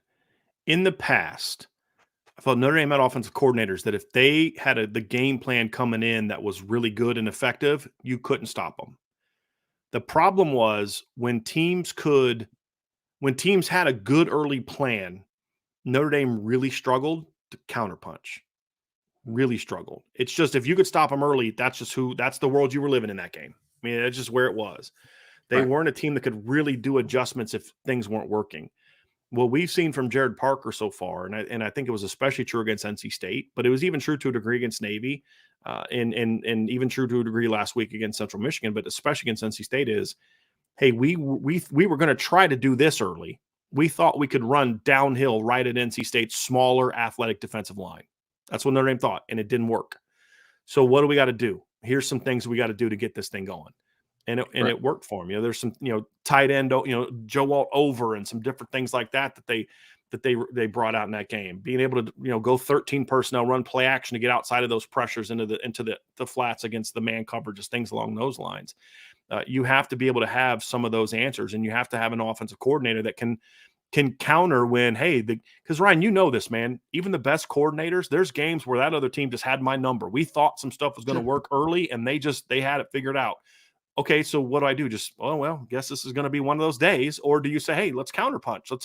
Let's figure some stuff out. And this staff, to me, so far, despite playing two coordinators, to your point, Ryan, that are very much exotic, move around, a lot of different stuff, they've been able to figure things out pretty quickly and have adjustments and counterpunch. And so I liked what we've seen so far in that regard. And that's a huge difference with this football team. Now, can you do it against this team that you're about to play on Saturday? It's a different animal. Sure. And that's what you're going to get judged on. But I have more confidence it's going to happen now than in the past. I would agree. We had Will ND who says, will Braylon James be used in a package? Not this week. Maybe at some point in time, but not this week. I don't, if you're going to use him against Ohio State, you should have got him playing time beforehand. And he got a couple snaps in the end of the Central Michigan game, some snaps late against Tennessee State, but no, that we won't be seeing that this week. And he's not the only speed that's on Notre Dame's roster at wide receiver. I mean, we saw a couple guys. I mean, we saw Tobias Merriweather with a big catch. We saw Chris Tyree with a big catch down the field. So I understand why the question comes, but there's other speed that you can utilize. Just Braylon's a freshman, man. Let him grow, and he'll be all right. This time will come. D-Troll Hunter says, based on what I have seen so far, I think like NC State to open up the run game, one cut, go guys might be what we need to loosen up the run game for Audric. Do you agree? I could see that. That's kind of what we talked about, Ryan. Like Audric's first 3 runs went for a yard, right? And then Jadarian Price comes in and he rips off a couple, slasher type of runs because he's got a little bit more downhill juice. And then Audric comes in and goes for 80. I could see that. But I think they also unlocked a little something last week, Ryan, where they say, let's get Audric outside. Right. And I thought Audric read those toss plays really well. I thought last week. Jaden Thomas looked really good on that jet sweep too, man. He was really good with understanding where things were opening. So Yeah. Yeah. Tom Japsinski. Jib- Excuse me, Tom, yeah. if I pronounced that wrong. You think Marcus Freeman will elevate his interview with Game Day to follow Coach Prime's push to recruits on a big recruiting weekend? I haven't thought a second about that. I mean, Marcus Freeman's always doing things to kind of market the program, so I would imagine he'll do something. But look, Yep. here's the deal. Coach Sanders needs to do that stuff. Like, really needs to do that stuff. He's at Colorado. And yes, they have a history and tradition and all that, but it's Colorado. You know, when you're at Notre Dame, here's the best thing that Marcus Freeman can do on Saturday to elevate things. Beat Ohio State. That's going to be the key, right? So, like, you know, saying cool things. I mean, look, that's not an issue for Marcus Freeman. Like, I know that Coach Sanders is the media darling right now, and I'm okay with that, Ryan. You and I are not. We're pro Deion Sanders winning at Colorado people for a host of reasons. But, you know, that's not been an issue for Marcus Freeman. He handles interviews very well. And you know he's going to be impeccably dressed. But here's the thing. None of that matters. Nothing he says matters if they go out there and get beat by Ohio State. Yep. And nothing he said, nothing he could do on the speech could be neutralized by the fact if they go out there and win. That's the key. Yep. And obviously the extent and how they market themselves is going to be a lot different. Marcus Freeman is incredibly well spoken. I love him in front of the media as much as possible.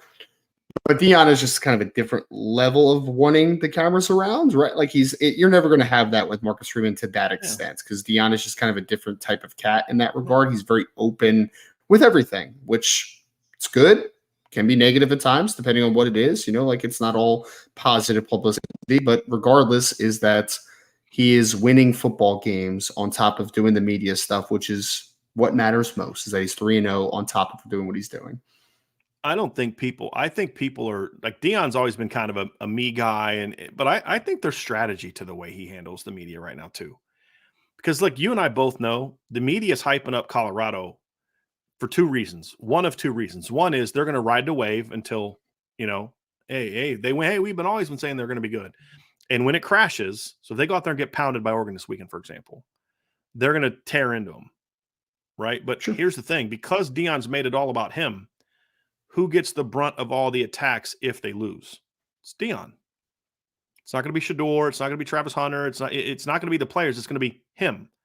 Right. I think that's kind of the point. I mean, that's part of that's partly it's just who he is, right?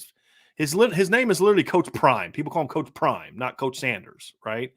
That's not his name. That's the alter ego type of thing.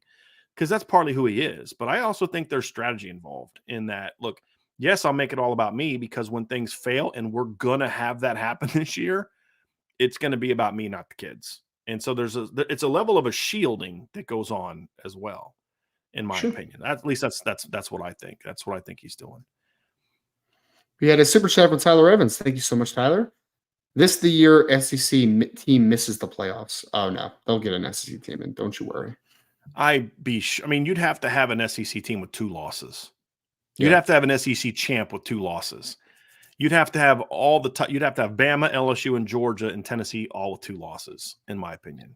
I still think Georgia's a good football team as well. Very good. It's not like we're talking about how they didn't play great against Ball State. They won 45-3, right? They didn't play great against South Carolina. They still won by 10. Yeah, over a team that won 8 games last year, right? I mean, a lot of teams would like to quote unquote struggle and go on the road and win an SEC game, or actually they didn't go on the road; it was at home. But struggle and be down 11 at halftime and still win by 10, right? They'll be fine. They're not going to be as good as they were the last couple of years. But Ryan, their schedule is not going to allow them to lose more than a game. I mean, who in the SEC East is going to beat them right now? Florida, Tennessee. I mean, do you really think that Graham Mertz is going to go into the world's largest cocktail party and beat Georgia? I have a hard time believing that. That's a different animal than beating Tennessee. I mean, I predicted them to beat Tennessee. I don't think Tennessee's that good. You got ripped on Twitter by some in their feelings Tennessee fans because before the Florida game, you're like, I just got done watching Tennessee's first 2 games, and they're not good. I mean, Joe Milton's not good. Yeah. Yeah, and Yeah. Tennessee fans lost their minds, and it's like, you guys might Yeah. have waited and want to wait till you played somebody before you said. And then they go out to this weekend and get smacked in the mouth by Florida. The SEC East is not good right now. And Really shocker that Joe Milton's still bad. Who would have projected right, that he would not be a good player? Wow. right. And who does Georgia play from the other side this year? No LSU, no Alabama. They get Auburn and Ole Miss, and Ole Miss they get at home. Yeah. So they play UAB at Auburn, home against Kentucky, at Vandy, Florida neutral field, Missouri at home, Ole Miss at home, at Tennessee, at Georgia Tech. I just don't see more than one loss on there, and I don't really see any losses on there. But hey, anything can happen in this crazy world of college football. But even if they lose one of those, I still think they beat whoever comes out of the West this year. I mean, I do. So I just don't see any way. And if a one-loss team beats Georgia in the SEC championship game, they're in. So, yeah, I don't see that. It'd be nice, but I don't see that. I don't see it. Yep. We had Paul Olmstead with the super chat. Thank you so much, Paul. Hey, Brian, long time no see. Any chance for an Irish breakdown tailgate this weekend? We are having an IB tailgate this weekend, Paul. So we'll be somewhere in the stadium lot. I don't know exactly where yet. Just depends on what time we get out there. We're hoping to get out there sometime between 1 and 2 this weekend. So hopefully closer to 1 than 2. But yes, my mom is going to be in town. My wife just sent me the long list of things that my mom is going to have at the tailgate this weekend, but she's going to have her barbecue like she did last year. Going to have some meatballs like she had last year. The barbecue hot dogs like she had last year as well. So she's going to be making all types of stuff. So yeah, we're going to have a big old tailgate on Saturday. So yep, if you're in town, come check it out. We'll be in this, and what I'll do is I'll tweet it out on Saturday, kind of where we are. So you'll be able to find us. And we'll have a Notre Dame tent. Still don't have a pole to put an IB flag up, but we'll see if we can fix that before Saturday. But yeah, Paul, hope to see you, man. Hope to see you there for sure. We had a question from Jay Henry. What's up, Jay? Do you think Jim Knowles takes some of the NC State first half blitz strategy and implements them? Well, he'll implement kind of what he does, but I think to your point, Jay, is some of the soft spots that Notre Dame showed, he will look to exploit, in my opinion. Sure. He'll just do it his way. But NC State will have laid a blueprint. Hey, here's how you get to Notre Dame. Beat the guards, make the guards move their feet.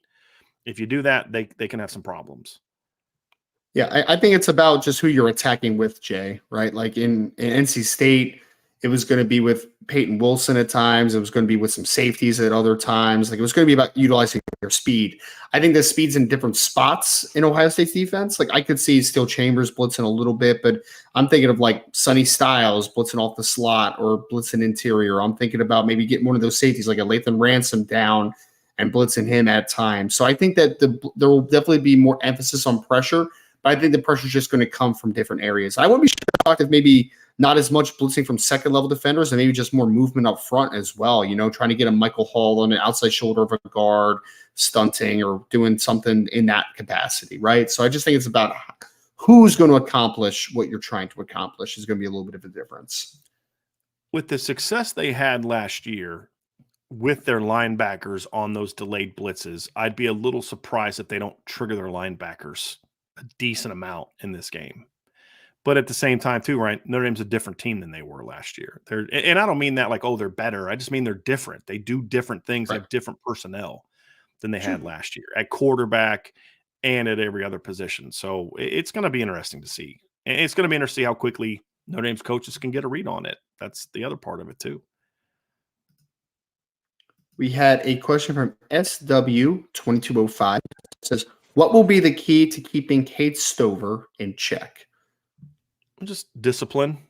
I don't think he's not to sleep. Yeah. Yeah. He's not a guy that's necessarily going to go out there and just beat guys one-on-one for 10 catches. It's more of, you get caught sucked in on a play action pass and he just hits that little 13 to 14 yard spot between in front of the safeties behind the backers. And then he makes a guy miss and he goes for 50.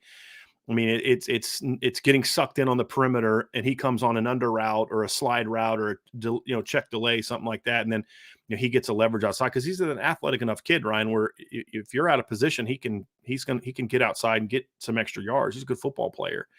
But it just comes down to being disciplined and just doing your job. It's really what it comes down to. And I'm more concerned about Cade Stover getting free on some play actions, but then also just being a really effective third down weapon. Where Right. Notre Dame likes to bring heavy pressures on third down, and he's able to box out a safety or get open on a quick option route before the safety can get down to him. Those are the areas where I'm really concerned about, letting a guy like Cade Stover really come in and be impactful in this game. And then he'll have an impact. You got to make sure he can't have too big of an impact on the run game, because I think he's been a pretty good blocker this year too. From what He's I've a good seen blocker so far. Yeah. I just got to limit his size in the passing game is the biggest thing, right? So there's going to be some times where maybe they're running 11 personnel where you're going to have a nickel in the game, for instance. So maybe you mix and match coverages to try to get like a Maris Loy foul on him at certain points. Just you got to try to limit the size, because that's the biggest thing that he brings to the table. I don't think he's a tremendous athlete. Like, he's a little bit tight, but he's just a big kid, strong, physical. He does that type of work, kind of the dirty work in zones. Yep. This is a very good question. Maybe the best so far, Ryan. Jason Smith, is there someone designated to fly the IB flag on game day? Yeah, there needs to be. I want to know who's volunteering, because I can get you a flag on Friday if somebody's volunteering, or if anybody has a flag. That'd be great. Someone needs to get like one of those signs. They always like highlight the signs on College game day as well, like a cool sign about IB or something. That's right. It'd be great. Chris W says, do you think Al Golden was playing chess with the play calls against Central Michigan?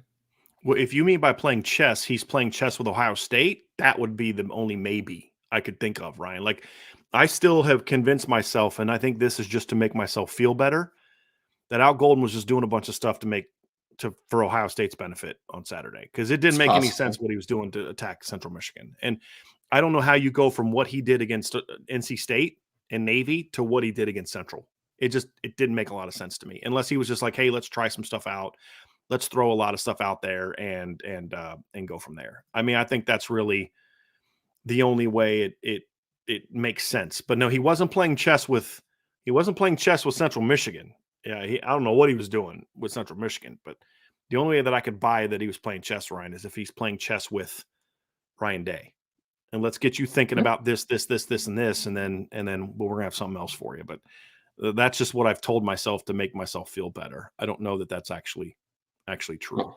I'm a big fan of showing a lot and making a defense think. I'm a big fan of that. So we'll see. There's been some consistency across the board from Al Golden, but there obviously has been a couple different things that we've seen over the last couple weeks. So we'll see what wins out there. But I'd like to think that you're trying to make an offense prepare for a lot of different things, which I'm a fan of personally.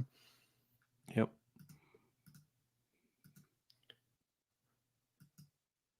Next question is from Archer452. Both teams will still have college football playoff hopes even with a loss in this game, unless it's a blowout. What is the maximum score differential the loser can survive?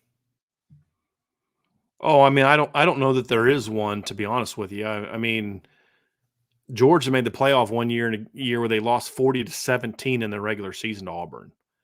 I mean, it's just so much of this, Archer, depends on what happens with the rest of college football. So let's just say hypothetically, since we're Notre Dame fans, Notre Dame beats Ohio State like 41-20, and just every break goes their way and they win 41-20. Does that mean Ohio State can't make the playoff? I don't think it means that at all. It just depends on if it's a one-loss Ohio State with a blowout to Notre Dame, what's the other one-loss teams? Who do they lose to? If Notre Dame's a playoff team or 11-1 and your loss is to them, it's going to look a lot better than a team that lost one game by 3 to somebody that sucks. I mean, that's the reality of it. So it just depends on who the loss is to, in my opinion. And so, it's one of those things, Archer, where context matters a lot. Now, for me, I've always been kind of the belief that teams that get blown out usually don't deserve to be in the playoff unless they've got multiple games to kind of overcome that. So, like, I was willing to accept Georgia being a playoff team in 2017 for a couple reasons. One is they had games that redeemed that, right? They had the big win over Notre Dame. They had a big win over Mississippi State. And then they got a rematch against Auburn and beat them by 21. So it kind of negated that a little bit. You don't always get that rematch type of game. So like last year, Ohio State got blown out by Michigan and still in the last game that they played in and still got in. Why? Because USC lost the second game. Clemson lost the second game. You had a bunch of 2-loss teams from other conferences, and that allowed them to get in. So it's just going to go to the context. Now, I'll say this. If it's a bunch of 0-loss and 1-loss teams, and one of those teams one of Notre Dame or Ohio State get blown out, that's going to make it harder to get in if it's like a 2018 season. And that's what hurt Ohio State, in my opinion, in 2018, is that's one of the things that kept them out in 2018 was the fact that they lost to a not very good team, but more importantly, they got blown out, and that hurt them. So when you look at, why did they not make the playoff in 2018, even though that was a really good Ohio State team, went 12-1, won the Big Ten championship, beat Michigan by 23, beat Northwestern by 23, blew out TCU that year, beat Penn State on the road, who was ranked at the time that they played. You say, why didn't they get into the playoff that year? That was a really good 1-loss team. Well, here's why. Notre Dame was undefeated. Clemson was undefeated. Alabama was undefeated. And Oklahoma only had 1 loss, and it was by 3 points to a team that they then beat in a rematch in the Big 12 title game. That's why they got in. So it would have to be like all things are equal. You have a blowout, and they don't, and that's what would do it. I mean, that's what it would really have to come down to. It would have to be that, in my opinion. All right, let's get down to some more questions here. We have a super chat from Harbaugh Eats Peanut Shells. Thank you for the super sticker very much. Appreciate that. Jack Thompson says, how confident are y'all the offensive line can open holes and we can run the ball against the Ohio State front seven? Look, they can. I mean, this is one thing that Ohio State's been vulnerable to in the past. Jack is, they've been vulnerable to a really good ground attack. It's just going to require them to be a level of patience. They're going to have to, like, here, you know what, Jack, I'll answer it this way. The way that Notre Dame is going to be able to beat Ohio State on the ground is if they're able to have success in the air. And Ryan talked about it a little bit earlier, but it comes down to this. Like when you look at Michigan last year, Ohio State Michigan didn't really run the ball great on Ohio State early. It came later, but it came after Michigan had been able to hit some big plays in the pass game. And they'd been able to get their quarterback out of the pocket for some scrambles. When you look at Michigan last year, what was their first touchdown pass or their first touchdown of the game? It wasn't a run. It was a 69-yard pass to Cornelius Johnson. When their second touchdown come on, it was a 75-yard touchdown pass to J.J. McCarthy. What did their third touchdown come on? It was a 45-yard pass on a blown coverage to Colston Loveland. Then the run game took over in the fourth quarter, right? I mean, do I think that they can just come out and just pound Ohio State into oblivion in the first quarter? I hope so. But I think in order to get there, you're going to have to be able to set it up by having some success in the pass game, because success in the pass game also does this. It extends drives and gives you more opportunities to run the football. So if you come out and you go for 2 yards on first down and you go for 1 yard on second down and you're in a 3rd and 7, you better be able to convert those third downs to have more opportunities to get your ground game going. That's going to really be the key. So your pass game is going to have to really complement it. And Ryan, what I was saying about this before you got on is when you go back and look at that Michigan-Ohio State game last year, it was the huge pass plays that eventually opened up the run game. The run game didn't dominate Ohio State from jump. It was once they got out of their game plan because Michigan was just throwing the ball over their head, that's what opened up the run game and allowed them to pound it down their throat. 2 years ago is a little bit different. They just ran all over Ohio State from start to finish. But that's why that guy got fired and Joe Knowles got hired, is because Jim Knowles is a better coach than that. Sure. And so it's a different team. You can't compare this defense to that defense that just got ran on from start to finish, that got ran all over against Oregon, because it's not the same. It's not the same coaching staff, and this is the reason you brought this coaching staff in. So it's just a little bit of a different situation. I mean, there's different ways to get them out of position as well, right? Like, you just don't want Ohio State to be able to camp out in the front seven and just be able to plug everything. I mean, movement-based stuff, maybe some jet motion, even if you're not handing jet, to just kind of show it, to be that type of team. So I think that those are movement-based stuff I think could really take a team off guard. Yep. Next question is from Eric Santini. He says, Brian and Ryan Day talked in his presser about Estime and pretty much hinting at how they are going to stop the run and make us pass.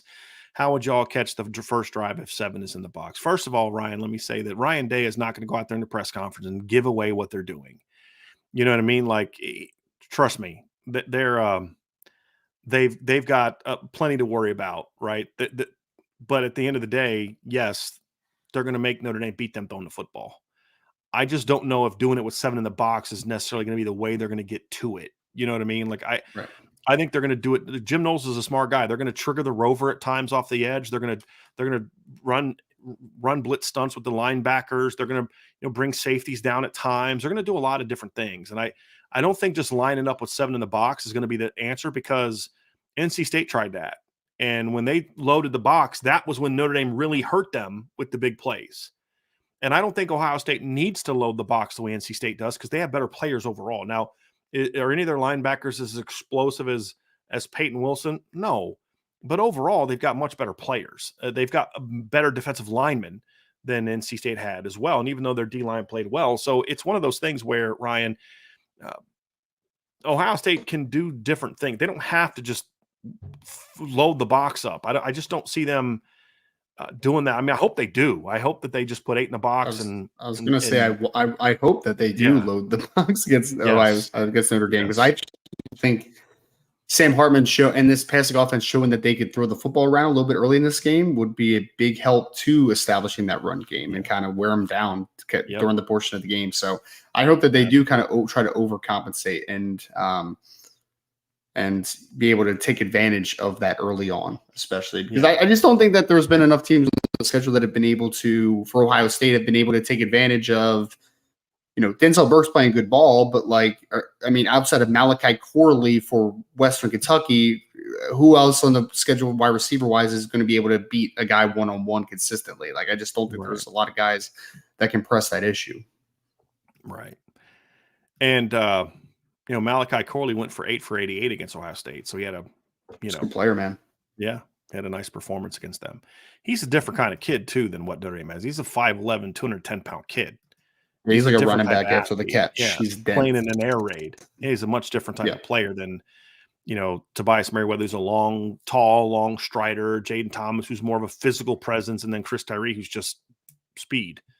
It's just a different animal. Just a different animal.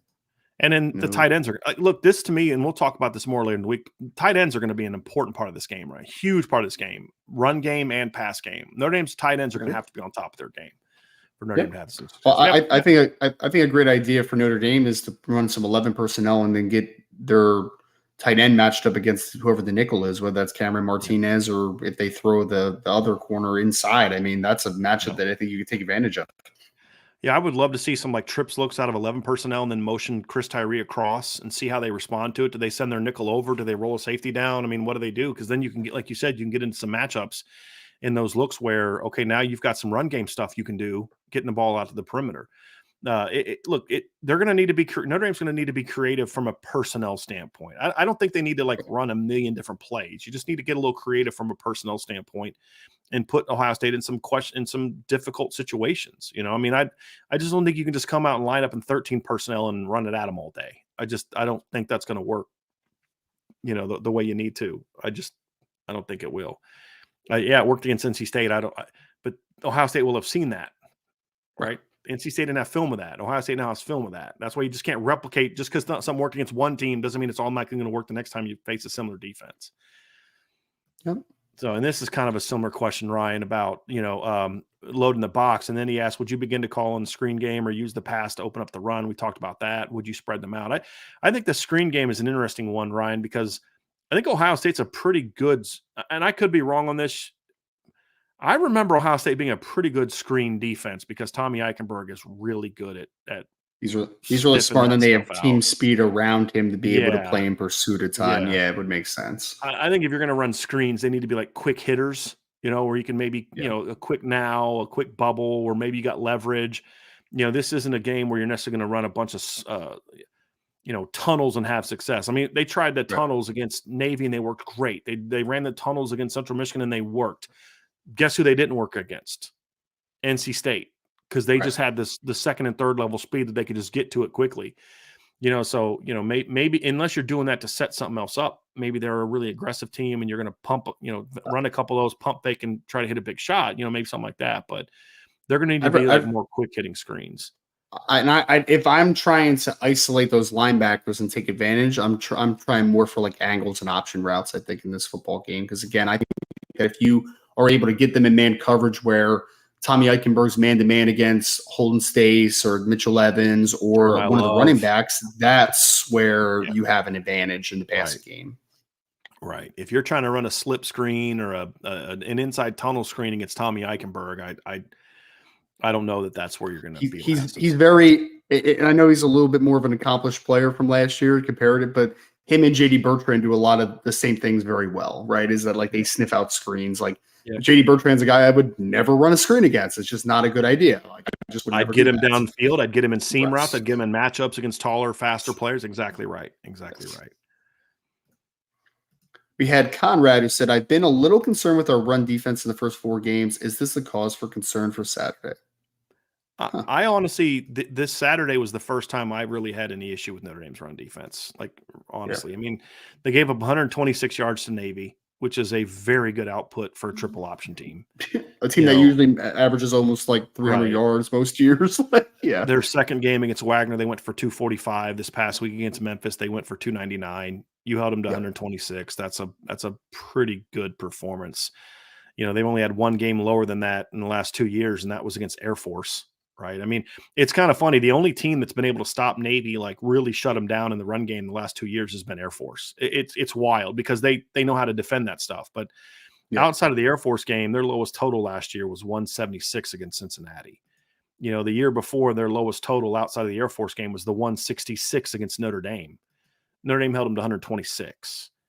And they went for 299 against Memphis. And then when you look at what Notre Dame did the next week against Tennessee State, they shut down their run game. NC State couldn't run the ball on Notre Dame. They only went for 84 yards. They couldn't do anything in the run game against them. Not a single opponent in the first 3 weeks went to over 3 yards of play.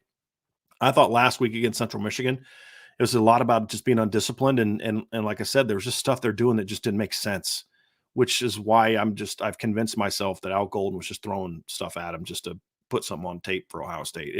There was just unsound stuff that we didn't see the first 3 games, Ryan. But even then, even with all the issues and how much we ripped Coach Golden after the game, they gave up 131 yards and 3.9 yards per carry. So there were still a lot of players in position. There were like a lot of missed tackles in that. A lot. That's a great point, Ryan. You make some of those tackles and you probably chop off about at least 20 yards off of the number. So look, they're going to have to be good against the run against Ohio State. There's no doubt. I wouldn't say that I've seen something that makes me concerned. It's just more about Ohio State is the concern, not so much, your run defense hasn't been good.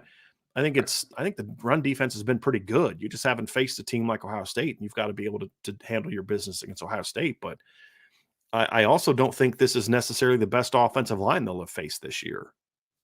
I mean, it's a question mark at the very least. So I actually think NC State's offensive line is better than Ohio State. So I know that's probably a hot take, but it's my take. Yeah, well, it's going to send some people that cheer for the team in Scarlet and Gray out here. But now you need to make sure that you back that up, right? I mean, that's you can't go out there and not play your game and make them look better than they are. That's going to be a big part of it because their offensive line ate Notre Dame up last year. I mean, just especially in pass pro, that was. I mean, they were the better unit the entire. Paris Johnson and DeJuan Jones they had very good games last year against Notre Dame. So yep. All right, let's get to the last few before we get out of here, Ryan. A few more. Andre Tonsil says, I believe that both defenses will play better than most people think. I see very few big plays. I believe Notre Dame will win. I hope you're right. I'll say this. To Andre's point, Ryan, and this is my hot take. If neither team can rip off big plays, that's advantage Notre Dame. Notre Dame is much more built right now to be the team that can plug their way to success. And perfect example last year is the Clemson game, Ryan. Did Notre Dame even have a single play of over 30 yards in that game? Actually, I don't think that they did. Certainly not in the passing game. Yeah. They had, because the one touchdown, they had a 17-yard touchdown pass, but look at the run game. The longest run they had in that game was 20 yards. That was by Logan Diggs. Audric Estime's longest run was 13 yards. Now, he went for 100 yards. He had 18 carries, 104 yards. Logan Diggs had 114 yards on 17 carries. They ran all over Clemson last year, but it was just 6, 8, 10, 5, 12, 20, 3, 7. You know, it was that. And I think Notre Dame is a team geared more to have success in that regard than is Ohio State. I think if you take away the big plays from Ohio State, they have a much tougher time scoring consistently this version of Ohio State, because I don't think they're a dominant team up front. So if you can make Notre Dame, if you can make Ohio State constantly have to go on 8, 9, 10 play drives, that's advantage Notre Dame more so than Ohio State, in my opinion. If it becomes a big play game where the team that can make the most big plays wins, I think that's more advantage Ohio State if they're both doing it. You know what I mean? What Notre Dame needs to do is they need to be able to rip off some big plays and then limit Ohio State's ability to make big plays. That's going to be a big key to this football game, in my opinion. Agree. We had our next question from Brandon Platts. Is that an L next to the P? It's an I. It's an I. Piats, excuse me. How do you guys see and look at the Buckner and Reese struggles at at Alabama? Excuse me. I'll be honest with you. Tyler Buckner played really bad on Saturday. I think he got a bit of a raw deal. I mean, you're playing in terrible weather, bad storm, and you gave him a half of football to figure it out. Your offensive line's not blocking a soul. It's kind of like, if you were that uncommitted to him, then you should have just put Jalen Milroe back out there after you lost to Texas. Like it's like you set Tyler Buckner up to fail, and then he went on that stage and failed. You know what I mean? So that's on him. But the other part of it too is this comes down to one of my frustrations with Coach Reese, who, Ryan, I have a level of respect for, but it's kind of like you had Tyler Buckner out there in his first start in an Alabama game, and he carried the ball 2 times and a half of football. That's it. Yep. Like, you're not playing to his strengths. What allowed him to get going against South Carolina? They started letting him get out of the pocket, running the ball, and then that opened up some opportunities in the pass game. You only let him carry the ball 2 times and a half of football against South Florida. You set that kid up to fail, and it was a very head-scratching performance, honestly, and from a play calling standpoint in that game. But now they're going back to Jalen Milroe. I think even worse than the play calling is like the quarterback handling so far is kind of really strange to me. So you played Jalen Milroe, didn't play well for the most part. Then you go to Tyler Buckner, you bench him for Ty Simpson, and now you're going back to Jalen Milroe. How does that make sense? Why didn't Jalen Milroe play last week if you were so quick to go back to him in game 3? I don't understand the quarterback carousel there. Look, if you were just dead set on, like, we got to move away from Jalen Milroe, he's just not that guy, then why are we not giving Ty Simpson even a game to prove himself if that's where you wanted to go in the second half? Like, I don't understand the carousel part of things, right? Outside of the quarterback play in general, because Tyler did not play well. Jalen Milroe has not played well. Ty Simpson did not play well. No one's played well, right? But I think that the biggest question mark, and I don't know if this is 100% the Tommy Rees thing. I don't know if this is partly Nick Saban. I'm sure he has a hand in it. But, like, what is the thought process about handling the quarterback position right now in general? I don't really know what that thought process is. So that's weird to me. I don't understand exactly what they're trying to accomplish there at rotating these quarterbacks. Yeah. Yeah, you've got this big physical offensive line that doesn't pass pro very well, and you're just not using them. I'm so surprised that they threw Caden Proctor over at left tackle instead of moving Latham over to left tackle and maybe putting him at right to start. You know what I mean? Like, it's just kind of a weird, I don't know. It's just weird stuff. I really don't know what they're doing on offense right now. It's very strange. It's very, And I've been told this, that the person making the decisions for who plays a quarterback at Alabama is Nick Saban. That he's the one making these decisions, which makes it even stranger. Very strange. It really does. Very, very strange. Brandon Piatz again said, not going to lie, I was worried about Jared Parker and his play calling. He has exceeded my expectations. How do you guys feel about him as an offense coordinator? I've been very, I don't say surprised, but I've just been like, there's a lot of positive vibes for me, Brandon, at this point, right? I think the biggest thing, because I expected the offense to be better because you had an experienced offensive line coming back for the most part. You had a good quarterback coming in. Obviously, you had an experienced running back. You had some talent at wide receiver. I expect the offense to be better in general, but it's not just like the beginning of football games that has impressed me with Jared Parker. It's that he's shown me that he can come into a game plan with a good game plan. And if it doesn't work out, he has adjustments to work off of that, right? So I've been very happy with what I've seen from Jared Parker. We'll see if it extends into the better teams on the schedule, which is what he's going to be graded about. But through 4 games, Jared Parker has done very well for himself, in my opinion. Yeah, agree. It's not surprise because it was more of just we don't know. We said before the season, I am cautiously optimistic about what I've heard about Jared Parker and what we saw in the spring and fall camp. I'm cautiously optimistic, but we really don't know. But like you said, Ryan, from what we've seen so far, and the thing I like too is we haven't seen him just regurgitate the same game plan week after week. I mean, the run game has looked very different. So like if you're studying Notre Dame and you break down what you saw them do against Tennessee State, and then you break down what you saw them do against NC State, and then you break down what you saw them do them against Central Michigan, you're going to say, look, they like running inside zone. They like running some sort of counter power action, some kind of gap scheme. They like to get the ball outside, but how they get to it is completely different every week. I mean, not even just how they get to it from a personnel standpoint. You know, this week they were running at 11. This week, but Ryan, they were running power this week with a backside kick and pull. Like not even power, like front side power. Like I'm like, boy, that counter's hitting too quick. Those guys are getting downhill too quick on the counter. And then you look at it like it's not counter, it's power. Because they're just stepping down and it's power footwork, but they're just hitting it. They're hitting it with a little tighter angle because when you're doing a backside kick and pull, it's not going to hit as wide off the edge. But it was like, dude, that's some creative stuff. I haven't seen that very often, you know, and it's the same play that they gashed NC State with last week, but last week they did it where they put Joe Alt and Blake Fisher side by side, then had a fullback and they did a kick and a power. And it's like, okay, yeah, now you understand why it worked. So same play, but completely different way to get to it out of completely different personnel. I really like that stuff, man. I do.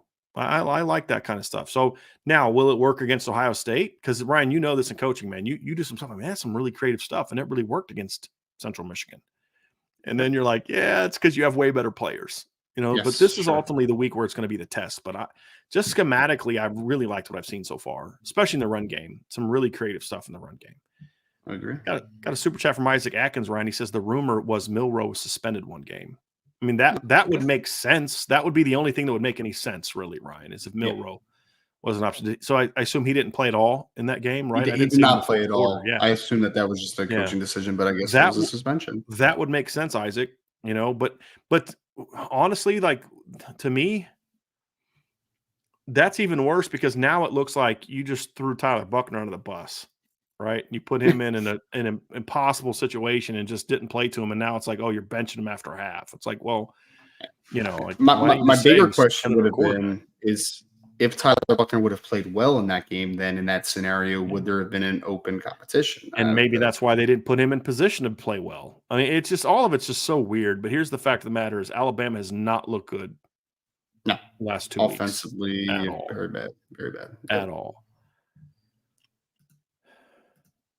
We had another question from Eric Santini, who says, do y'all think Notre Dame is watching the Michigan film and taking things from it since we play similar offenses? Well, I don't know that I would necessarily say they play similar offenses. There's certain similar philosophies. I do think that the Michigan game is late enough in the year last year that you're gonna take something from it, but it's not going to carry nearly as much weight. Ryan, to me, what I like to do when you look at things like that is when you look at Michigan and what happened in that game. I'm going to take the statistical analysis and some of the formational analysis, and I'm going to compare it to what they're doing the first 3 games this year, and say, okay, are we seeing any carryover from last year from a structural standpoint, from a play calling standpoint, from a how they're using their personnel standpoint, and then say, okay, well, we can apply some of those things if we're still seeing a lot, but if a team's like, okay, they're not really doing that, it's a different team, they've got different personnel, but it's not really entirely different personnel. They lost some guys, but it's a lot of the same guys. So there are certainly some things I'm going to take out of that game, the Georgia game. You're going to watch some of that stuff, but you're primarily breaking down what they've done against the first 3 games this year. But I also don't think you can err on the side of just only looking at the first 3 games this year, because it is a lot of same personnel, a lot of same staff, same defensive coordinator, because they didn't need to throw everything that they have at those teams. So I do think you have to have that nice balance, but you always put more precedence on when you're 4 games going into game 4, you're putting more precedence on what they did this year. But Sure. you can't ignore last year either. Yeah. Yeah. I'm looking for what hurt them specifically and what can translate to my offense to maybe hurt them in a similar way. Right. But that's a part of the game plan, Eric. That's not the full game plan. But to your question, like, are there parts of the ideology? Yeah, for sure. Like if they're because the ideology shows what Ohio State might struggle with, whether that's against a certain type of run play, whether it's against a certain personnel grouping, like that type of thing, right? So you always use as much data as you possibly can, especially for the teams that they struggled against, like to find some things that might work and translate to you. But I'm not looking at Michigan and saying they did that really well, so I'm going to completely change my offense, even though we can't do that well, because then that's incredibly counterproductive. I'd rather do what I do well and see if it works than try to do something completely foreign to me that I don't have a lot of confidence in for my guys. We had Irishman 7114 said, assume Notre Dame makes the playoffs. Do we need a one-loss SEC champ to give us legitimacy? Are they saying for the playoffs being like legitimate? I don't know what the question is exactly. I'm sorry. I don't know if you're talking about like who Notre Dame would have to play. Look, Notre Dame, I've always said this. I'll stay by this. Notre Dame, if they're ever going to win a championship, they have to beat an SEC team on the way there. And it has to be Georgia, Bama, LSU. It can't be that miracle year that Ole Miss gets in, right? It won't have the same. I know others say, hey, you want a championship. That's all that matters. That's important to a degree. I'm talking about reputation. I don't care if Notre Dame I don't care who they beat to win a championship.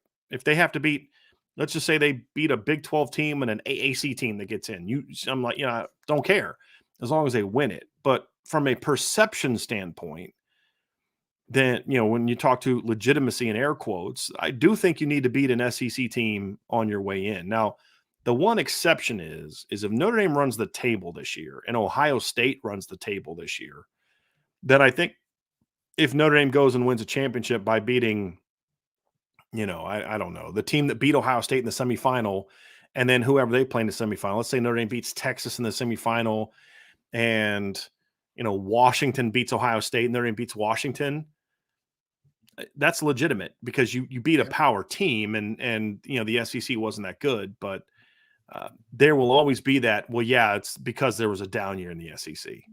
Sure. From a national media perception wise, but I don't think that's going to matter when it comes to like recruits and stuff like that. It won't matter to them. It won't matter to Notre Dame fans, but from a media standpoint, sure.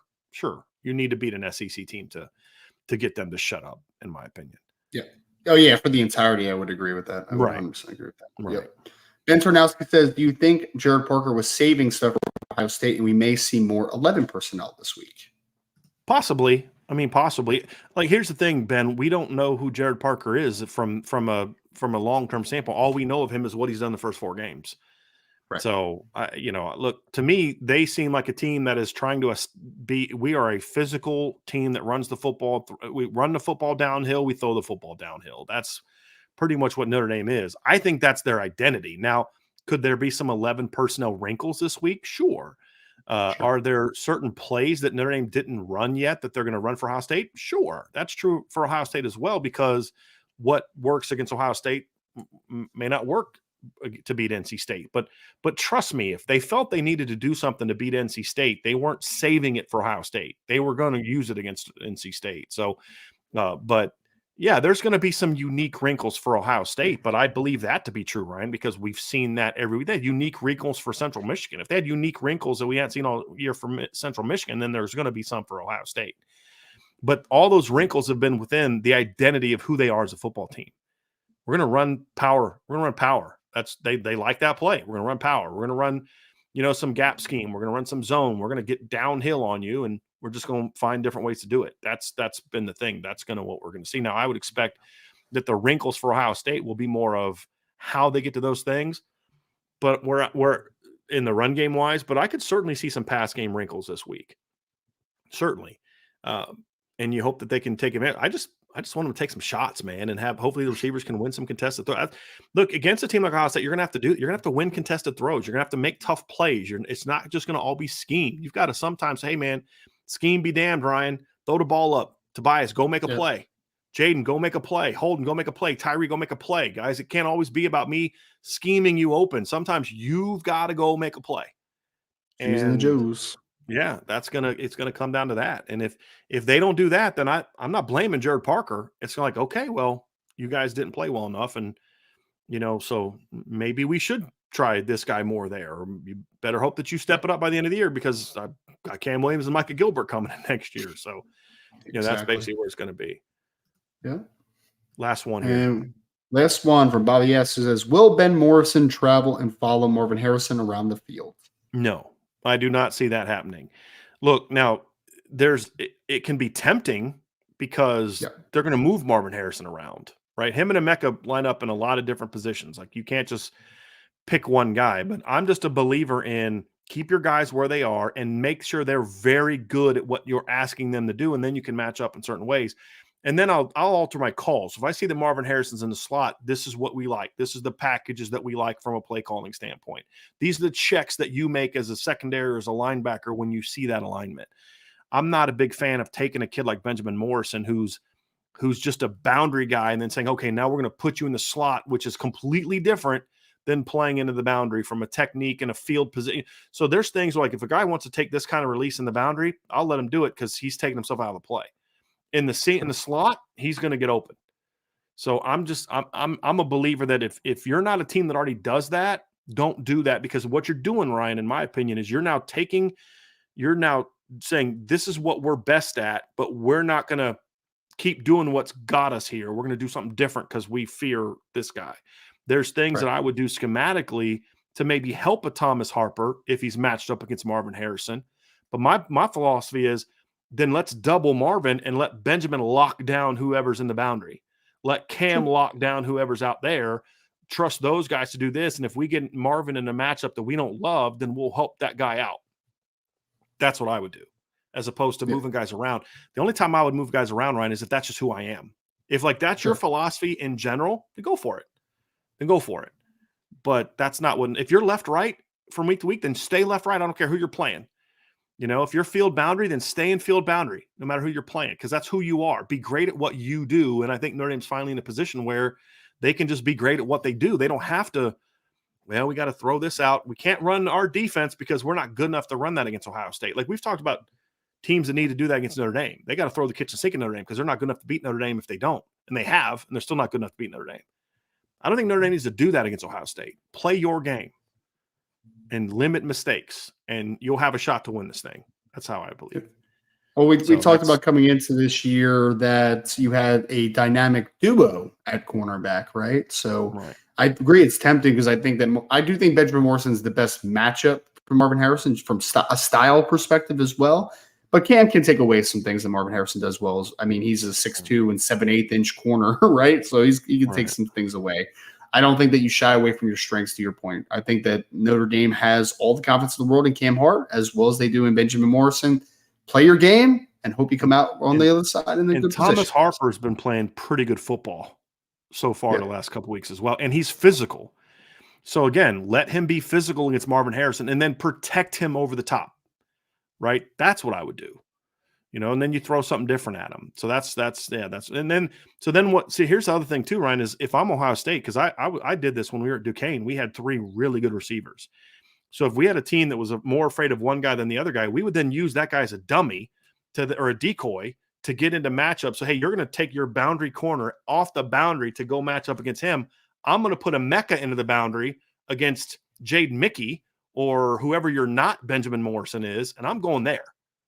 So you can do whatever you want to go here, but I'm going to take advantage of that because I'm going to get this matchup over here. And that's what a smart team is going to do. And that's why I think you play to your strengths. Notre Dame is finally in a position, Ryan, in a matchup like this where they can play to their strengths. Just execute. Play to your strengths and execute, and you'll be in a good position. Yeah. So that's it, Ryan. Why don't you go and take us out of here, man? All right, folks, we appreciate you all for joining us today on Notre Dame versus Ohio State game preview here on Irish Breakdown Podcast. Before you go, if you could please hit that like button, subscribe to the podcast, hit the notification bell. We'll have a lot more shows for you this week, including an extra recruiting show. I know Brian and Vince will be having some extra shows, and Hoping to, we'll be doing a lot of great things this week. So make sure you hit that notification bell if you're listening to us live on YouTube.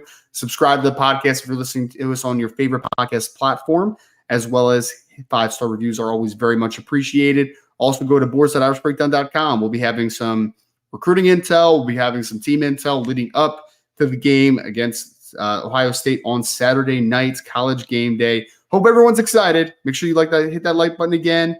We'll see you all again very soon. Brian will be back tomorrow for his midweek rundown. And then on Thursday, we'll be talking about keys to victory. So we'll see you all again very soon. Thank you all for joining us today on the Irish Breakdown Podcast.